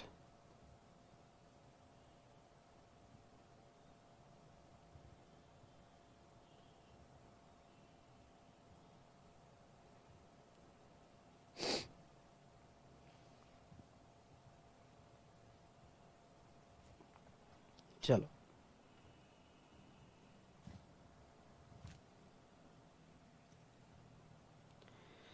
अब body of GST law. Act में टोटल 5 एक्ट है, जिसमें से हमें 2 ही पढ़ना है, CGST और हमें पढ़ना है IGST। टोटल 5 एक्ट है GST के, जिसमें से हमें 2 ही पढ़ना है। रूल्स में हमने CGST और IGST के रूल्स पढ़ना है। UTGST और SGST के रूल्स एग्जैक्टली सेम है। नोटिफिकेशन भी CGST और IGST के पढ़ना है, क्योंकि UTGST के बाकी सब नोटिफिकेशन सेम है। सर्कुलर्स भी हमें CGST और IGST के पढ़ना है। ठीक है, अब अगर आप नीचे आओगे तो बहुत सारी प्रोविजन CGST, SGST और IGST की कॉमन है। ओके, तो इसलिए हमें मेनली CGST और IGST पे ध्यान रखना है। अब एक कंसेप्ट है GST कंपेंसेशन सेस एक्ट 2017। जब GST आने वाला था, तो GST जब लाया जा रहा था, तब ये डाउट था कि कुछ स्टेट को यहाँ पे घाटा हो सकता है, लॉस हो सकता है। तो इसलिए वो स्टेट को कंपेंसेशन के लिए एक स्पेशल एडिशनल टैक्स लगाया गया लग्जरी आइटम्स पे, जैसे कार हुआ, या पब्लिकली डोमिनेटेड गुड्स पे, जैसे सिगरेट्स हुई, टोबैको हुआ, गुटखा हुआ। तो ऐसे कुछ गुड्स सिलेक्ट किए गए, और जिसके ऊपर इन एडिशन टू GST, ख्याल रहे, मेरा एक वर्ड बड़ा इंपॉर्टेंट है, in addition to normal GST मतलब CGST या CGST एंड SGST और IGST, ये तो लगेगा ही, प्लस इसके ऊपर GST, यहाँ पे सेस भी लगेगा, जिसे हम पूरा डिटेल में कहे तो GST कंपेंसेशन टू स्टेट। हाँ, ये बहुत इंपॉर्टेंट वर्ड है। GST compensation to state act 2017। आप उसे कह सकते हो। जैसे ये सेस अभी लग्जरी कार पे लगता है, इसलिए अगर आपके गुड्स की वैल्यू, ध्यान सुनिएगा, आपके गुड्स की वैल्यू अगर 1 लाख रुपए होगी, तो आपको CGST एट द रेट हम 18% लेके चले तो 9%, यानी 9,000 तो लगेगा। SGST एट द रेट 9%, 9,000 ये तो लगेगा ही, प्लस आपका गुड्स GST कंपेंसेशन सेस में आता है, क्योंकि इससे जो पैसा आएगा वो उन स्टेट को बांटा जाएगा जिनको GST के वजह से लॉस हुआ। वो बात अलग है कि लॉस बहुत कम स्टेट को हुआ, लेकिन स्टार्टिंग में जब GST 2017 में प्रपोज हुआ, तब ये एक्स्ट्रा टैक्स भी लगाया गया। और समझ लो आपकी कार है, और ये लग्जरी कार है, और ये GST कंपेंसेशन सेस में नोटिफाइड है, तो आपको GST तो लगेगा। In addition to that GST cess भी लगेगा, और GST सेस समझ लो 20% है। GST सेस 20%, तो ये 20% किसका? तो 20% वैल्यू का। ख्याल रहे, आपको एक आदत लगी है इनकम टैक्स में, सेस जो आप निकालते हो वो टैक्स पे निकालते हो, टैक्स पे नहीं। GST कंपेंसेशन सेस जो है, ये जो है वैल्यू पे लगेगा, यानी आपकी वैल्यू 1 लाख रुपए, तो यहाँ पे 20,000 रुपए ये टैक्स लगेगा। ध्यान से रहे, तो वहाँ शॉर्ट नोट लिख दो बाजू में कि GST cess is not on tax, GST cess is on value of supply, वो गुड्स का हो या सर्विस का हो। चलिए, डन? ओके, अब बेटा यहाँ समरी दी है, समरी आपने पढ़ लेना है। ये समरी आपने पढ़ लेना है, यहाँ जो नेक्स्ट पेज पे दिया हुआ है। तो इस तरह से हमारा पहला चैप्टर जो था इंट्रोडक्शन टू जीएसटी, इसका बहुत कुछ आपका इंटर लेवल पे भी हो गया था। ओके, मैंने आपको कनेक्ट करवा दिया, क्रेडिट मैकेनिज्म समझा दिया, हमने कॉन्स्टिट्यूशनल प्रोविजंस देख ली, हमने यहाँ पे ध्यान सुनिएगा कॉन्स्टिट्यूशनल प्रोविजंस देख ली, आर्टिकल 246A वगैरह हमने डिटेल में डिस्कस कर लिया। ठीक है, पहले चैप्टर पे वेटेज कितना है, इंस्टीट्यूट के वेटेज ऑफ मार्क्स में कि इसके ऊपर कभी कभी क्वेश्चन पूछा जा सकता है और वो 3 से 5 मार्क तक का पूछा जा सकता है इसके ऊपर। जैसे बीच में बहुत सिंपल क्वेश्चन आया था कि भाई जीएसटी काउंसिल क्या रिकमेंडेशन दे सकता है। ओके, 2 मार्क के लिए आया था dual model of GST explain, या एमसीक्यू क्वेश्चंस भी इसके ऊपर पूछा जा सकता है। ठीक है, और ठीक है, तो ये डिस्कशन हमने किया। और दूसरा यहाँ पे ये पहला चैप्टर अब आपको एक काम करना है इस कोर्स के साथ, इस मेरे साथ रेगुलर बुक एक बार और पढ़ के, आपको 1 घंटा मेरे साथ डेली पढ़ना पड़ेगा। ओके, और रेगुलर बुक मेरे साथ पढ़ के जितना जल्दी हो सके रेगुलर बुक बाजू में कर दो और क्वेश्चनर्स पे आ जाओ। अगर कोई स्टूडेंट मेरे साथ साथ साथ में क्वेश्चनर सेल पढ़ रहा है, मेरे वीडियोस तो आएंगे, don't worry for that. Okay, और क्वेश्चनर्स की नोट्स भी आपको आ जाएगी, 3-4 चैप्टर होने दो, उसके बाद क्वेश्चनर स्टार्ट करो तो मज़ा भी आएगा आपको पढ़ने को। तो और मैं आपके लॉगिन में, ध्यान सुनिएगा, कि लॉगिन में यहाँ पे ये जो क्वेश्चनर के कुछ चैप्टर्स लॉगिन में दे दूंगा, क्योंकि वो भी अपडेशंस में, स्पेशली वो स्टूडेंट्स की बात कर रहा हूँ जो अभी मेरे साथ लाइव स्ट्रीमिंग में कर रहे हैं। हाँ, वो स्टूडेंट्स जो है जो यहाँ पे बाद में, यानी ये कोर्स स्टार्ट होने के बाद में परचेस कर रहे हैं, तो फिर तो उनको तो दिक्कत ही नहीं, उनको तो पूरा सेट आ जाएगा। लेकिन हाँ, जो स्टूडेंट मेरे साथ डिसिप्लिन में बैठकर ये पूरा कोर्स कर रहे हैं, जो बहुत अच्छी बात है, वो रियली बहुत अच्छी बात है, तो यहाँ पे उनको थोड़ी सी इनिशियल स्टेज पे तकलीफ जा सकती है।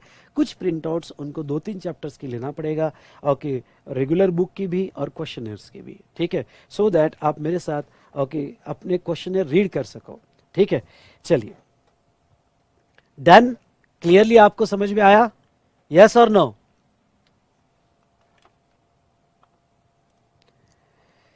बेटा जीएसटी, कार के जीएसटी ब्लॉक क्रेडिट में है,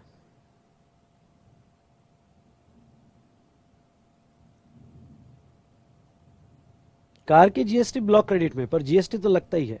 और लेक्चर तो अपलोड होना चालू हो गया ना बेटा, आप प्लीज देखो ना अपलोड में, लेक्चर्स मैं ग्रेजुअली अपलोड कर रहा हूं, अभी तो यूट्यूब पे है ही ना आपको।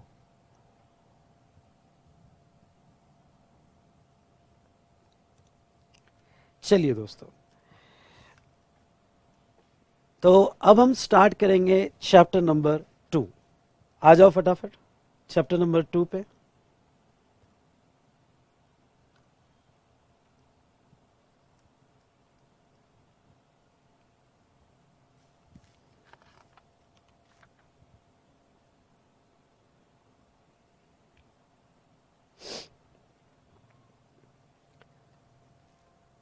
चलिए, तो अब हम स्टार्ट करेंगे chapter number 2।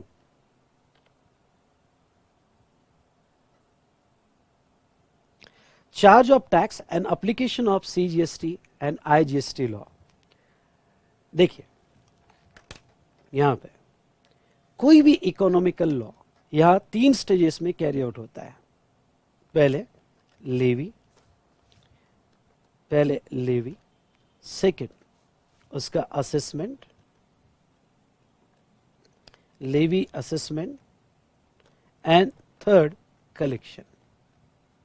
Levy, assessment and collection. कोई भी इकोनॉमिकल लॉ जो रेवेन्यू से रिलेटेड है वो 3 स्टेजेस में कैरी आउट होता है। Levy means creation of charge, assessment means quantification of charge, और बाद में उसका कलेक्शन होगा। ओके, तो लेवी, असेसमेंट एंड कलेक्शन। अब मैं यहां पे थोड़ा पहले आऊंगा लेवी पे, जो creation of liability. Her economical law में पहले आपको यह समझना है कि लायबिलिटी किसके ऊपर है। इंडिया में जो भी यहां पे टैक्स रिलेटेड लॉ है, कुछ इवेंट्स रखे हैं और वो इवेंट्स पे लायबिलिटी है। जैसे आपने उस इवेंट्स को टच किया करंट लगा। ध्यान सुनना, उस इवेंट को टच किया करंट लगा। एग्जाम्पल के तौर पे अगर मैं 2017 के पहले जाऊं तो यहां पे टैक्स पर्सन पे नहीं था, टैक्स इवेंट पे था, और जो पर्सन उस इवेंट को टच करता था लायबिलिटी क्रिएट होती थी, चार्ज क्रिएट होता था। जैसे एक पर्सन ओके बहुत सारे टैक्सेस दे रहा है, एग्जाम्पल के तौर पे एक एग्जाम्पल लेते income tax. Income tax person पे नहीं है, इनकम टैक्स इवेंट पे है, इनकम अर्न।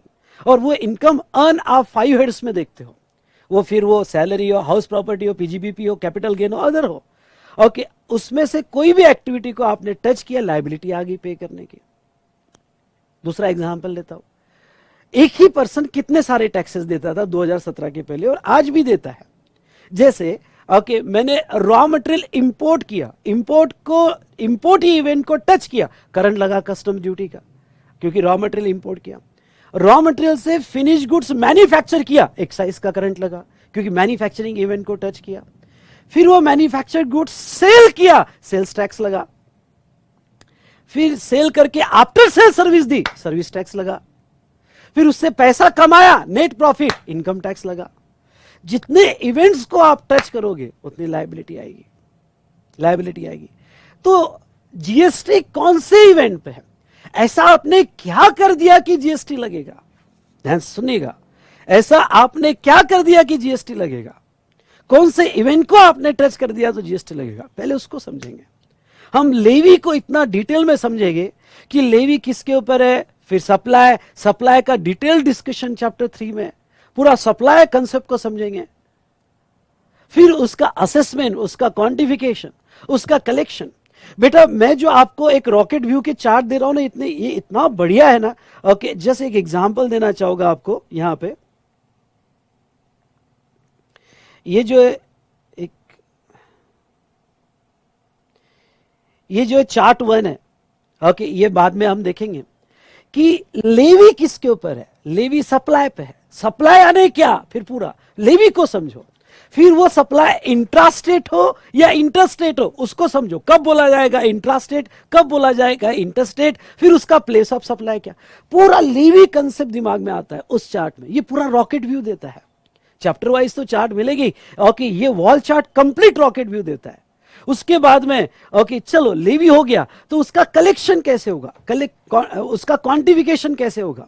क्वांटिफिकेशन मतलब उसकी वैल्यू, उसका रेट, कंपोजिशन स्कीम, फिर उसका टाइम ऑफ सप्लाई, कलेक्ट कब होगा, कौन टैक्स देगा। ये पूरा चार्ट में इतने अच्छे से मैंने अरेंज किया है ना कि हमारे चैप्टर होने के बाद ओके ये अगर वॉल चार्ट आप वॉल पे लगाओ तो आप और इसको बार बार देखो तो बहुत मजा आता है।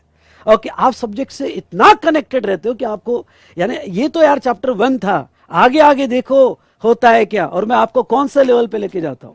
जीएसटी आपके ऐसे उंगलियों पे रहेगा, ये ऐसे उंगलियों पे, सप्लाई पूरा चैप्टर है। ओके आईजीएसटी लॉ पूरा सामने, time of supply, place of supply, reverse charge, पूरा पूरा जीएसटी आपके सामने रहेगा।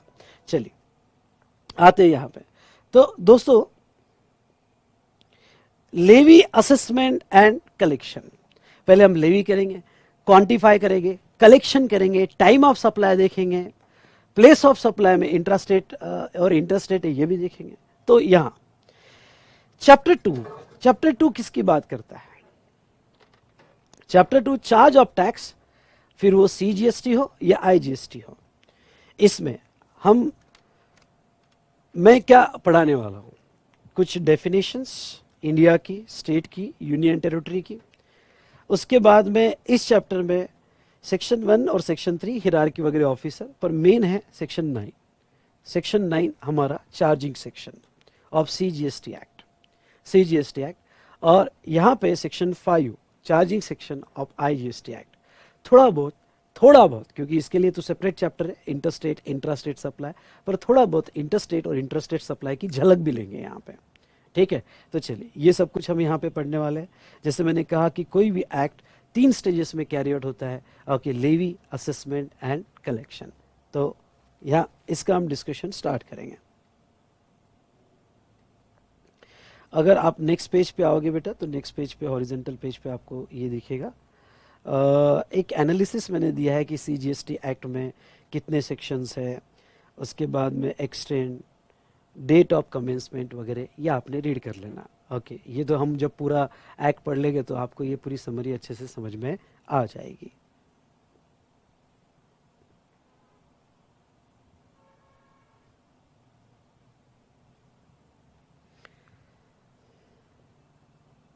चलिए आते हैं section 1 of CGST act.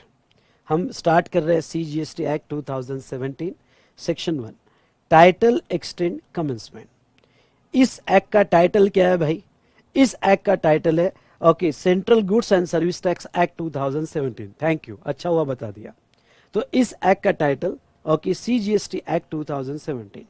Next, applicable to whole of India including Jammu and Kashmir. हाँ, जम्मू एंड कश्मीर को ये एक्ट 8 दिन बाद लागू हुआ, यानी 1 जुलाई को पूरे इंडिया में लागू हुआ एक्सेप्ट जम्मू एंड कश्मीर, और जम्मू एंड कश्मीर के असेंबली ने ये 8 जुलाई को एक्सेप्ट किया।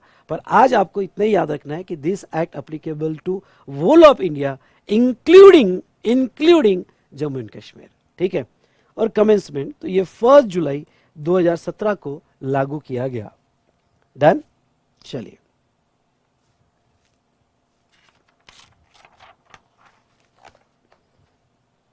अब नेक्स्ट एक डेफिनेशन पे आते हैं। इंडिया की क्या डेफिनेशन है? क्यों? क्योंकि हमने ये देखा कि दिस एक्ट इज अप्लीकेबल, ध्यान सुनिएगा, this act is applicable to whole of India including Jammu and Kashmir. तो आपके सामने 2 टर्म्स आएगी, taxable territory and non taxable territory.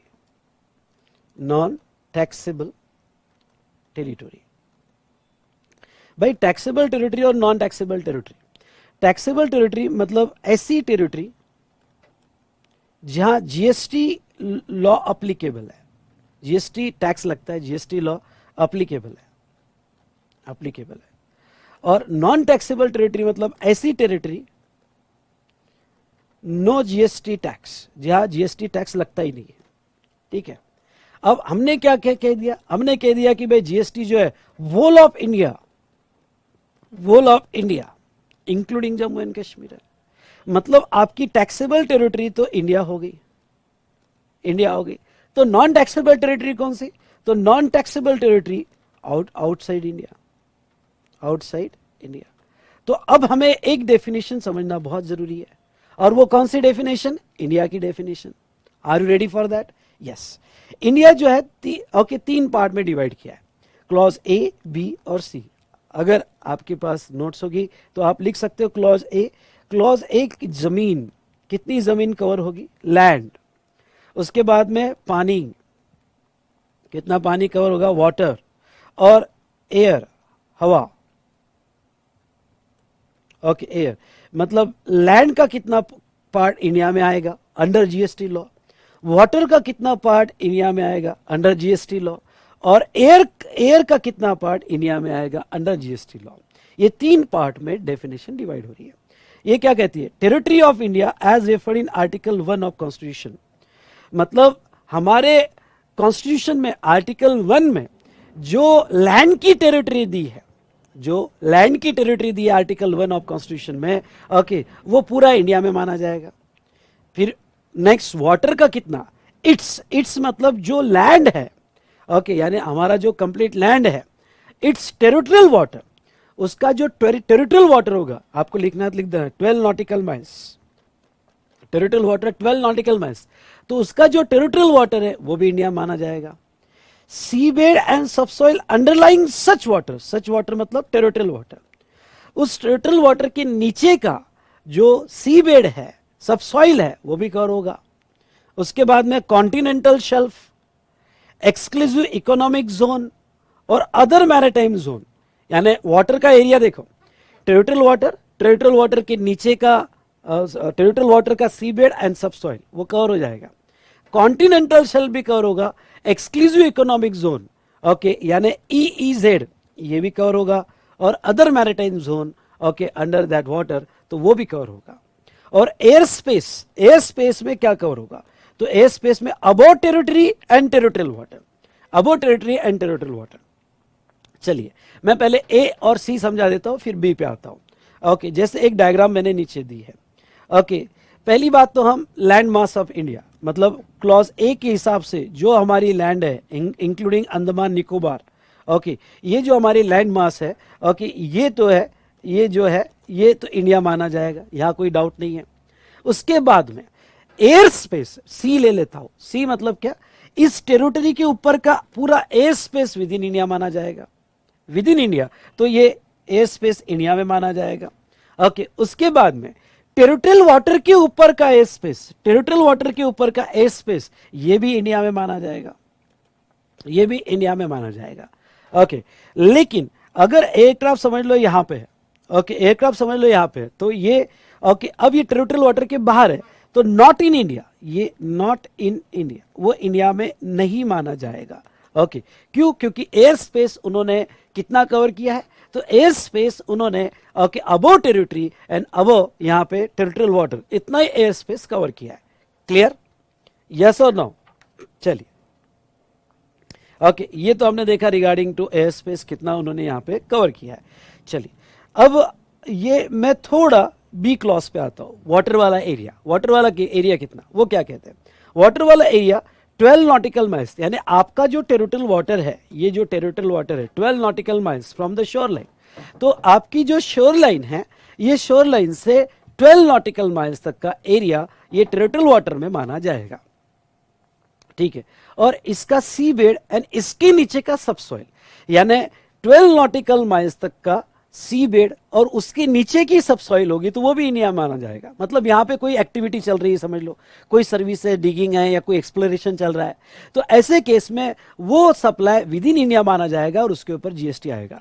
तो 12 नॉटिकल माइल तक का सी बेड के नीचे का सबसॉइल, ये विद इन इंडिया माना जाएगा। तो यहाँ तक तो विद इन इंडिया हो गया। ओके, यहाँ तक तो कोई प्रॉब्लम नहीं है। ओके, तो जहाँ तक मैं कहूँ तो टेरिटोरियल वाटर और ये जो है उसके नीचे का सबसॉइल, ये विद इन इंडिया माना जाएगा। ठीक है, ये विद इन इंडिया माना जा रहा है। अब वो क्या कहते हैं, कॉन्टिनेंटल शेल्फ। ये कॉन्टिनेंटल शेल्फ का फंडा समझ लो। कॉन्टिनेंटल शेल्फ जो है ये एक ऐसा स्लोप आता है, मतलब क्या कि सी में आप अगर देखते हो कि धीरे धीरे धीरे धीरे, और ये सी बेड में एक सडन स्लोप आता है और फिर सी जो है ऐसा फ्लैट बन जाता है, एक सडन स्लोप आके फ्लैट बन जाता है, तो इसको कहा जाता है शेल्फ। ओके, ये जो शेल्फ है अगर 12 नॉटिकल माइल्स के बाहर होगा, तो ये इतना सा शेल्फ वाला एरिया जहां सडन स्लोप आता है, वो उतना सा शेल्फ, ओके, जहां कॉन्टिनेंटल शेल्फ कहा जाता है, वो area okay with in India माना जाएगा। मतलब क्या, थोड़ा ये समझने में दिक्कत जाएगी, पर मैं बस इतना, ये जो शेल्फ बना यहां पे और फिर सी फ्लैट हो गया, तो ये जो शेल्फ है उतना सा एरिया विद इन इंडिया माना जाएगा। यानी 12 नॉटिकल माइल्स, 12 नॉटिकल माइल्स होने के बाद जब तक शेल्फ नहीं मिलता है तब तक इंडिया नहीं, जैसे ही शेल्फ मिल गया ओके उतना सा एरिया विद इन इंडिया माना जाएगा।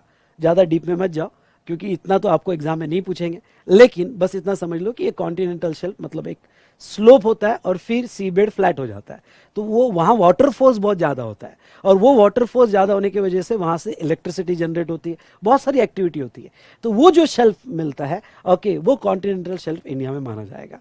चलिए, उसके बाद में 12 नॉटिकल माइल्स के बाद 200 नॉटिकल माइल्स तक, ध्यान सुनिएगा, ओके, यानी सी शोर से 200 नॉटिकल माइल्स तक ऐसे जोन बनाए जाते हैं।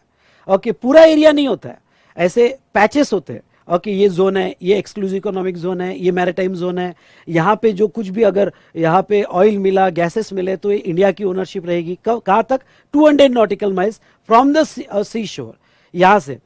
तो अगर यहां पे ऐसे एक्सक्लूसिव इकोनॉमिक जोन, ऐसे पैचेस होते हैं सी वाटर में, वो जोन बनाए गए होंगे, तो जो वो जोन होंगे वो भी इंडिया का पार्ट माना जाएगा। फिर वो एक्सक्लूसिव इकोनॉमिक जोन हो या मैरिटाइम जोन हो, ओके, जहां ऑयल एक्सट्रैक्शन वगैरह होगा, वहां जहां हमें मतलब कोई भी इकोनॉमिकल रिसोर्सेस हमें मिलेंगे, वो माने जाएंगे। मतलब क्या, एक बार फिर से कंफ्यूज मत होना, वाटर वाला एरिया 12 नॉटिकल माइल्स तक सी बेड सब सॉइल पूरा इंडिया में।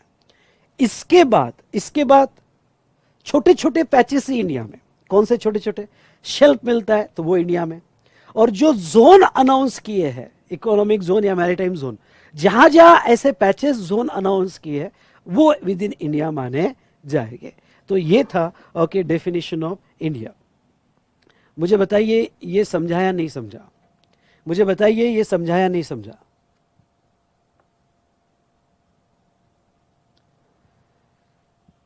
मैं वेट कर रहा हूं आपके आंसर का। आपके कोई डाउट हो गए तो आप पूछ सकते हो।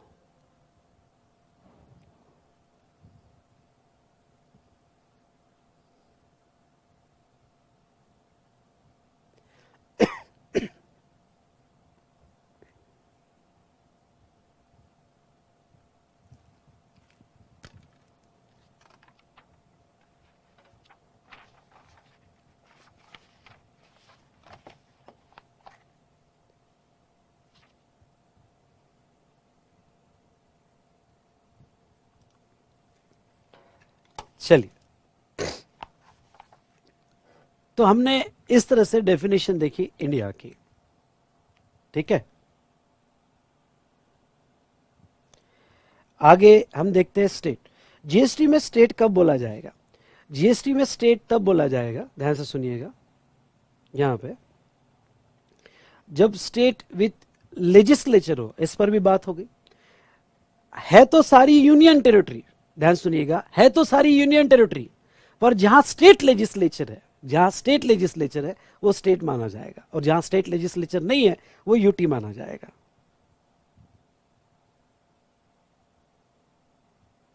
ठीक है, तो ये हमने देखा इंडिया और स्टेट।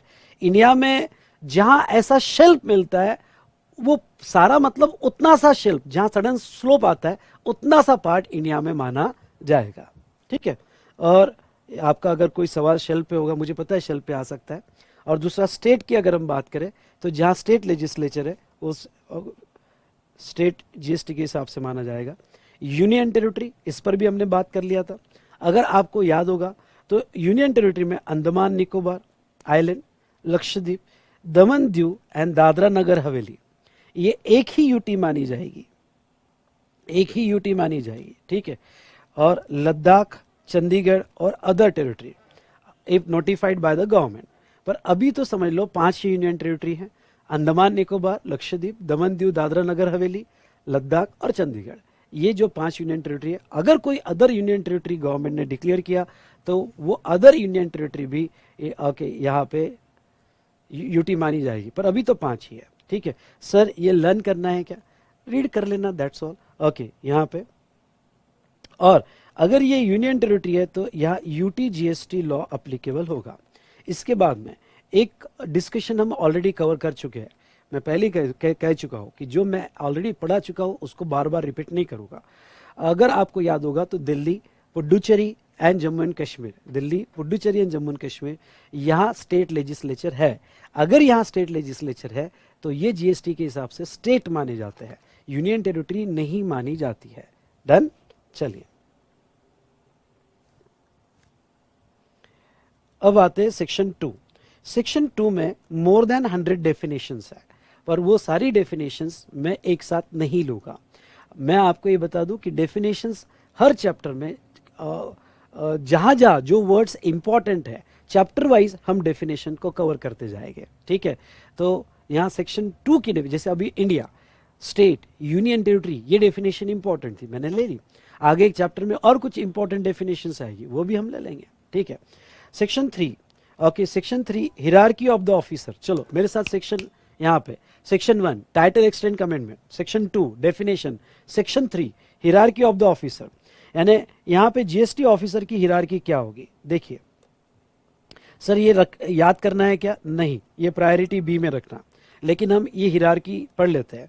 जो सीबीआईसी के अंडर काम करेगा, आई रिपीट, जो सीबीआईसी के अंडर काम करेगा, principal chief commissioner of central tax या principal director general of central tax. मतलब क्या, आप उसे ओके चीफ कमिश्नर कहे या डीजी कहे, आप डीजी भी कह सकते हो, डायरेक्टर जनरल, तो दोनों में से कोई भी यहाँ पे पदवी दी जा सकती है। तो सबसे हाईएस्ट रहेगा प्रिंसिपल चीफ कमिश्नर, उसके नीचे रहेगा चीफ कमिश्नर, उसके नीचे रहेगा प्रिंसिपल कमिश्नर, उसके नीचे रहेगा कमिश्नर, फिर additional commissioner, joint commissioner, deputy commissioner, assistant commissioner और any other class of the officer. Any other class of the officer में कवर होगा यहाँ पे कौन, तो इंस्पेक्टर, सुपरिटेंडेंट, ये जो है एनी अदर ऑफिसर में कवर होगा। अब इसके आगे जब भी मैं वर्ड यूज करूंगा एसी और डीसी, तो एसी और डीसी का मतलब होता है यहाँ पे असिस्टेंट कमिश्नर या डिप्टी कमिश्नर। एसी और डीसी का मतलब होता है यहाँ पे इसको लिख दो एसी और इसको लिख दो डीसी। ओके, क्योंकि बहुत सी जगह एसी और डीसी वर्ड यूज किया है, तो असिस्टेंट कमिश्नर और डिप्टी कमिश्नर। एक बार फिर से hierarchy, principal chief commissioner, chief commissioner, फिर प्रिंसिपल कमिश्नर, उसके नीचे कमिश्नर, फिर additional commissioner, joint commissioner, deputy commissioner, assistant commissioner या any other officer as he may deem fit. चलिए, उसके बाद में section 4, okay 5 and 6, okay power of CBIC to notify officer for execution. उसके बाद में सीबीआईसी का स्कोप और ऑथराइजेशन टू द ऑफिसर, ये हम मॉड्यूल 3 में मिसलेनियस चैप्टर में कवर करेंगे। नॉट इंपॉर्टेंट, प्रायोरिटी सी, और ये हम मॉड्यूल 3 में मिसलेनियस चैप्टर में कवर करेंगे।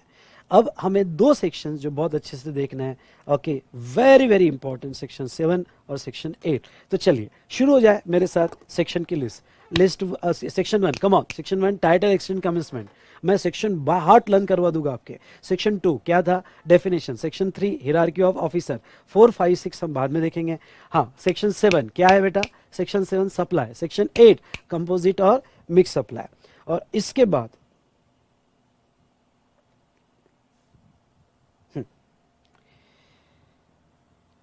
बाद हम देखेंगे सेक्शन 9 चार्जिंग सेक्शन। तो यहां पे ध्यान से देखो, सेक्शन 7 और सेक्शन 8, आई रिपीट, सेक्शन 7 और सेक्शन 8 हम ये देखेंगे यहाँ पे नेक्स्ट चैप्टर में, चैप्टर नंबर 3, जो सप्लाई, कंपोजिट सप्लाई और मिक्स सप्लाई को कवर करता है। और उसके बाद में ओके हम आगे का डिस्कशन कंटिन्यू करेंगे। पर सप्लाई और कंपोजिट और मिक्स सप्लाई जाने के पहले आप सेक्शन 9 में ये समझ लो कि चार्ज किसके ऊपर आएगा, लेवी किसके ऊपर आएगी। बहुत ही इंटरेस्टिंग डिस्कशन। ओके, तो मैं आप सभी को कहूंगा कि अब नेक्स्ट डिस्कशन किसी भी हालत में मिस मत करना।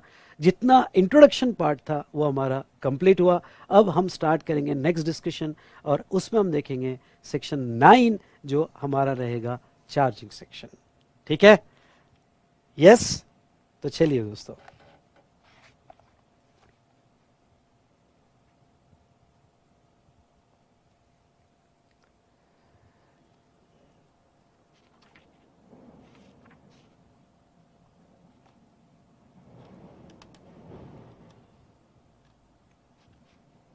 हाँ, तो आज का सेशन हम यही एंड करते हैं, और इसके आगे का सेशन हम कंटिन्यू करेंगे कल सेम टाइम पे। ठीक है, आज इवनिंग में सेशन नहीं होगा, हम कंटिन्यू करेंगे बेटा कल morning as well as evening.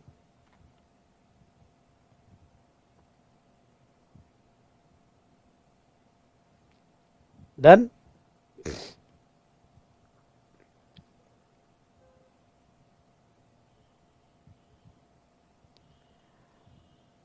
और नोट्स डिस्पैच हो गई है, आई एश्योर्ड यू, बहुत से स्टूडेंट्स को अभी मिल रही है। वो वेबसाइट पे कुछ टेक्निकल रीजन की वजह से अपडेट नहीं हो पा रहा है, पर नोट सबको डिस्पैच हो गई है। वेबसाइट का स्टेटस मत देखो, मैं कह रहा हूं आपको सबको डिस्पैच हो गई है।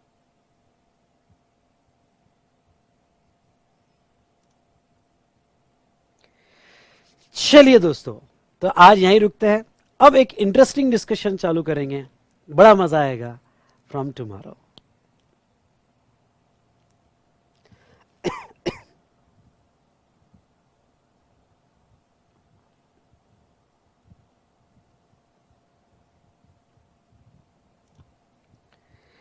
कल सेशन यूट्यूब पे भी होगा और सॉफ्टवेयर में भी होगा, और डोंट वरी, जो लाइव स्ट्रीमिंग करना चाहते हैं उन स्टूडेंट्स के लिए मैं एक बात कह दूं कि अगर लगा तो फोर्थ भी मैं यूट्यूब और सॉफ्टवेयर साथ में ले लूंगा।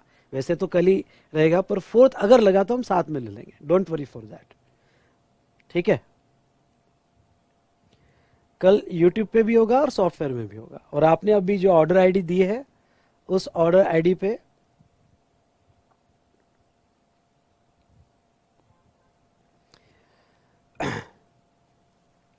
बेटा कैसे लग रहे हैं sessions?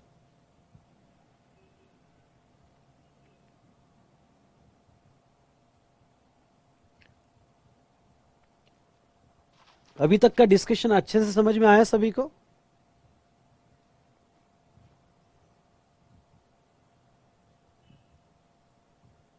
Yes yes yes, YouTube पे भी होगा और सॉफ्टवेयर में भी होगा, साइमल्टेनियसली दोनों जगह होगा।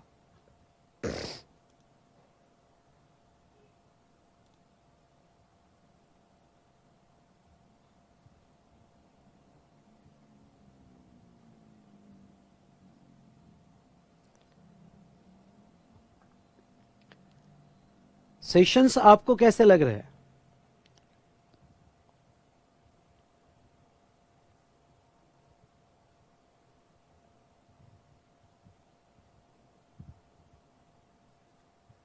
चलिए,